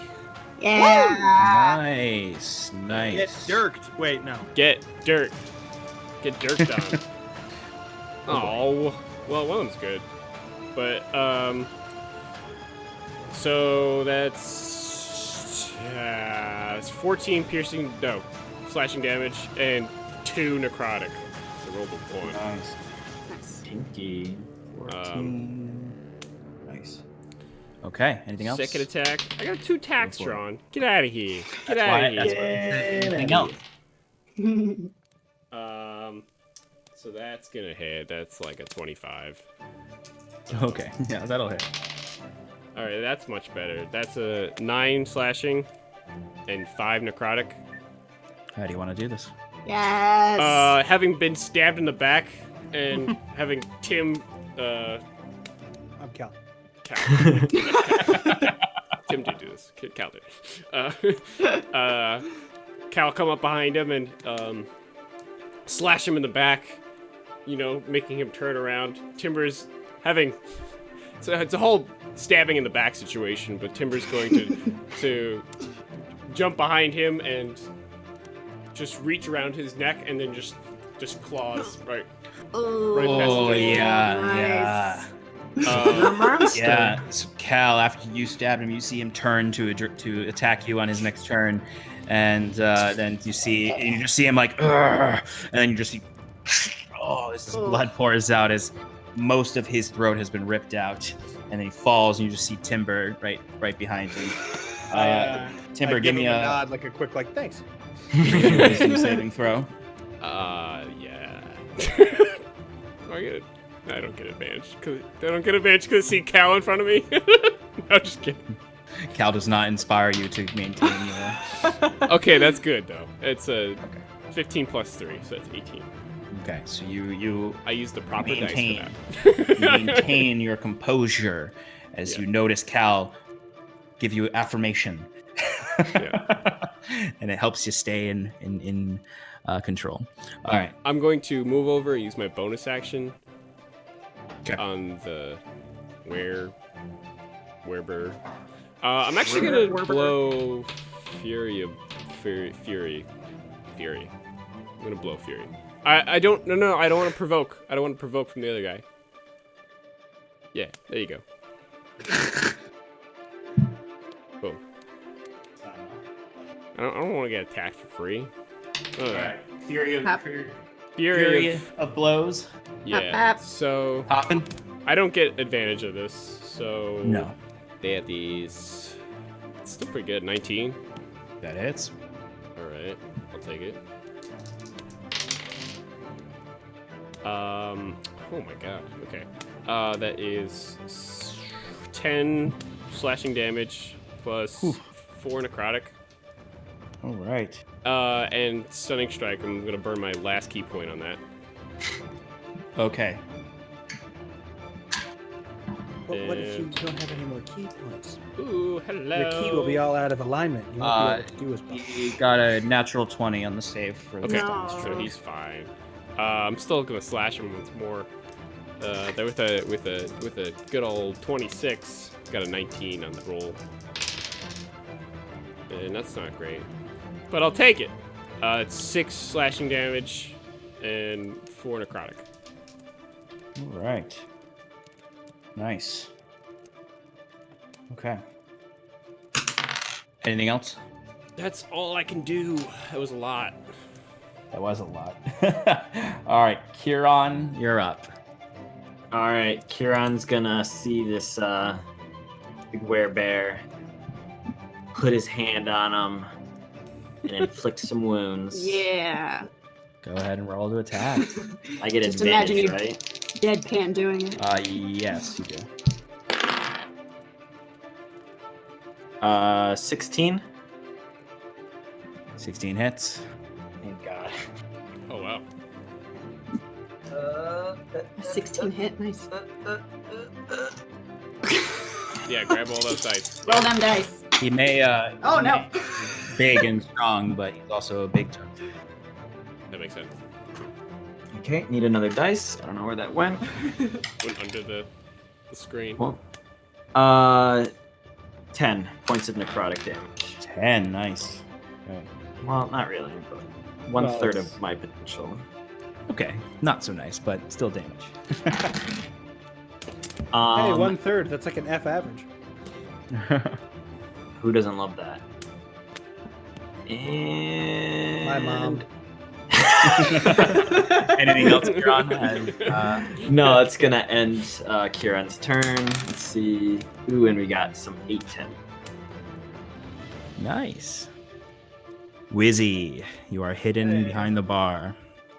So is the owlbear the only one left, or is that guy with the yellow? No, the guy with the yellow is dead. It's the owl bear, or it's the owl bear and Revan Mars. There's 2 left. It's a werebear. It's a werebear. Yeah, you got her. Banjo? For the very first time. Was that what you were going for? Yeah. Oh. All right, so yeah, so there's 2 left. There's Revan Mar and there's Nazir that are left. I went with rareware, but I'm gonna do a level 2 magic missile from my cover. Nice. All right. And we'll just go for the big boy. Oh, big boy. Okay, go ahead and roll damage. Okay. I gotta find my D4s. Should have been prepared. You know, I'll roll 2 and 2. 2 3s, so that's 6, and 3 and a 1, that's 4, so that's 10 plus 4 is 14 damage. We'll say it's lightning for the lightning round thing. All right, as you see this werebear come, Nazir comes back from this stun, shaking it off as Kieran gently places a hand on his chest and shocks him with necrotic damage, and his eyes turn black, and then he turns and looks as arcs of lightning bolts all go, and he's just, it's a mistake. Anything else, Wiswick? I'm going to hide. Well, I can't really hide more, but I'm gonna get out of sight from them. Like, if that means ducking down behind the bar or going behind those barrels, whatever I can do. Yeah, I guess I'll go behind the barrels. Okay. Staying behind the barrels or going Yep. to the other side of the barrels. No problem.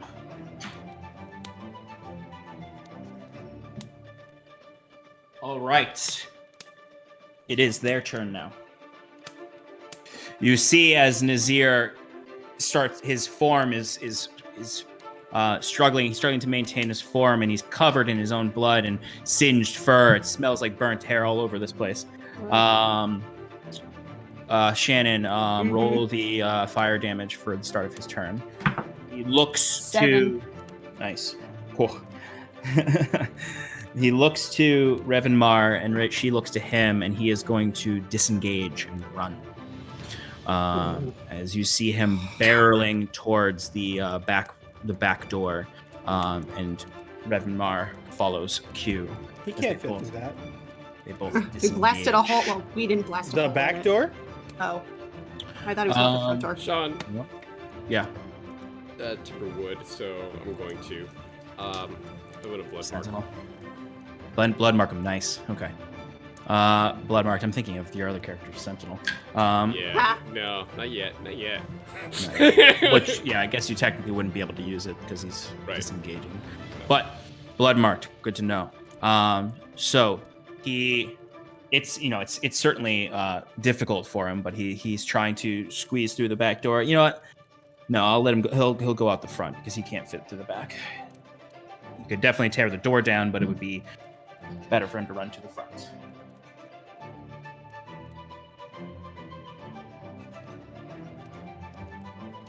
Sean, Yeah. now, you'll have to forgive me. My eyes aren't what they used to be. But I believe he just passed within 10 feet of me on the outside left there. He disengaged. You're a douche. Douche engage. He can only move his regular movement, though. He can't dash. Right. Unless he's a rogue too. Or Sean decides that he wants him to because Right, it's true. That's the power of the he's, DM. he's a god. I have the power of voodoo. and the power of the purse. Voodoo. That voodoo. Voodoo? Who do that voodoo do? You do. Voodoo. You do that voodoo. Jet it. I want to be like you. Okay. Yeah. Zir can't make it, Like a little bitch. but she can. Revan Mar escapes, as Good far as for you her. know. All right. Well, Nazir can get as far as he can. And that will be Scarlet's turn. I'm gonna test out my brand new dagger of return, and I'm gonna huck it at his back. Go for it. Come on. 24. That hits. How do you want to kill him? He has I don't. He has 3 HP left. Oh, okay. What? Non-lethal. Hamstring him. Can So you even non-lethal with a ranged weapon? If Sean decides. I'll allow it. Okay. It'll look less cool though. Like bounce. Yeah. So, I would like to. Okay. I want to huck it, and I want it to go like square between the shoulder blades. Okay.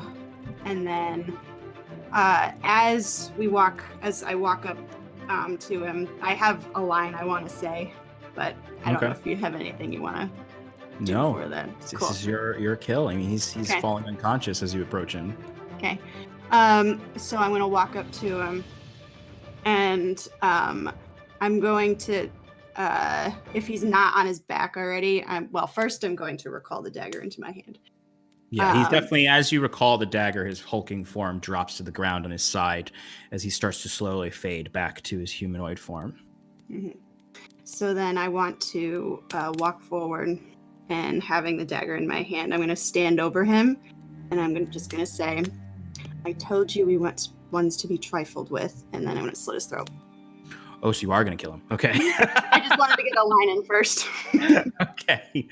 All right. So you all watch as Scarlet recalls this dagger. It flings out of his back and appears in her hands as his form collapses to the ground. He's shaking. He's grasping at his wounds. As you see, all the wounds covered by the matted fur are now revealed, bleeding through his clothes, and he's coughing up blood as she approaches, and he falls over on his back and looks up at her, kind of staring her down with a snarl. As she delivers her line, bends down, lifts his head almost gently, and then brings the dagger across as the light fades from his eyes. And you see a crowd of people out front gathering as they see this and the destroyed hole in the side of the tavern.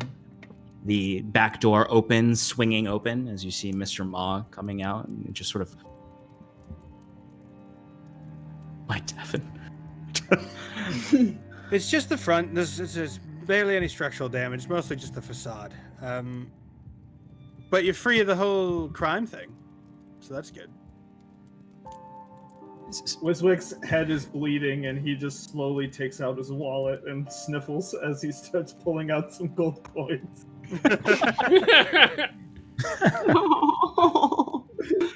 Timber. So Timber would have, after, Scarlet's slow approach, Timber would have tried. So I'll let you do this because of the blood mark, or do what you need to, I should say. But Timber would have tried to chase after her, out the front door. But I don't know what you want to, how you want to. Chase after Revanmar. Yes, Revanmar, yes. Okay. So I'd say you can rush out and give me a perception check. Okay. Where is Mr. Escalon?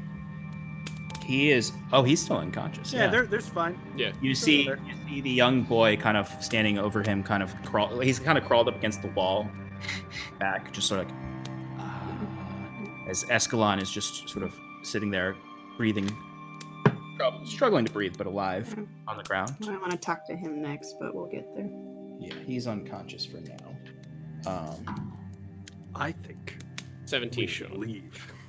Okay. You run out and you look around. You see the crowd of people coming from the tents. And you're looking around and you can't find her. You can't see her amongst the crowd. She seems to have disappeared.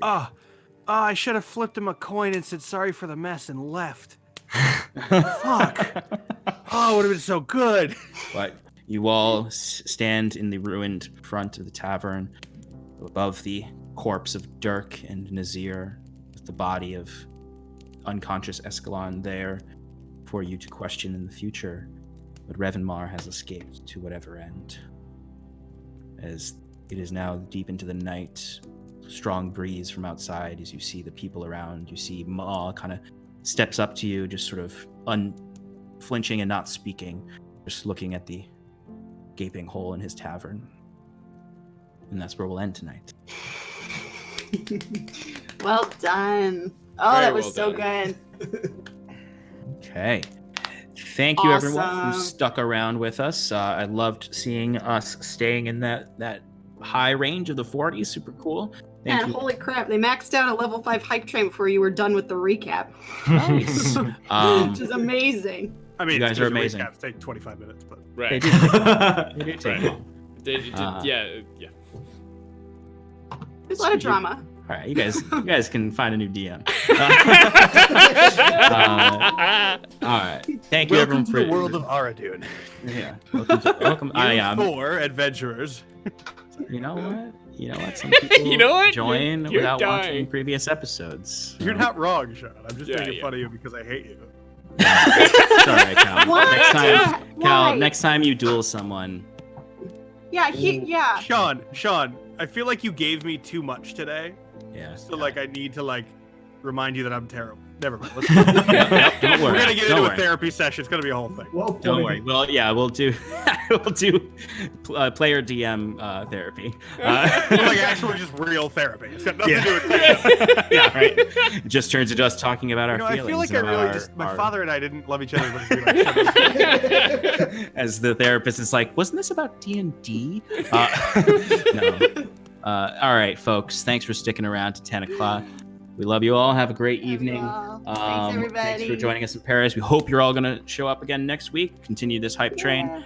Check out the Tim and Shannon Power Hour on Sunday to get some juicy speculation, but also to get a recap and watch the video on demand if you missed the beginning or anything. Thanks for joining us. Thanks for your support. It means the world to us. Have a good night. Bye. Bye. Bye, everybody. Bye.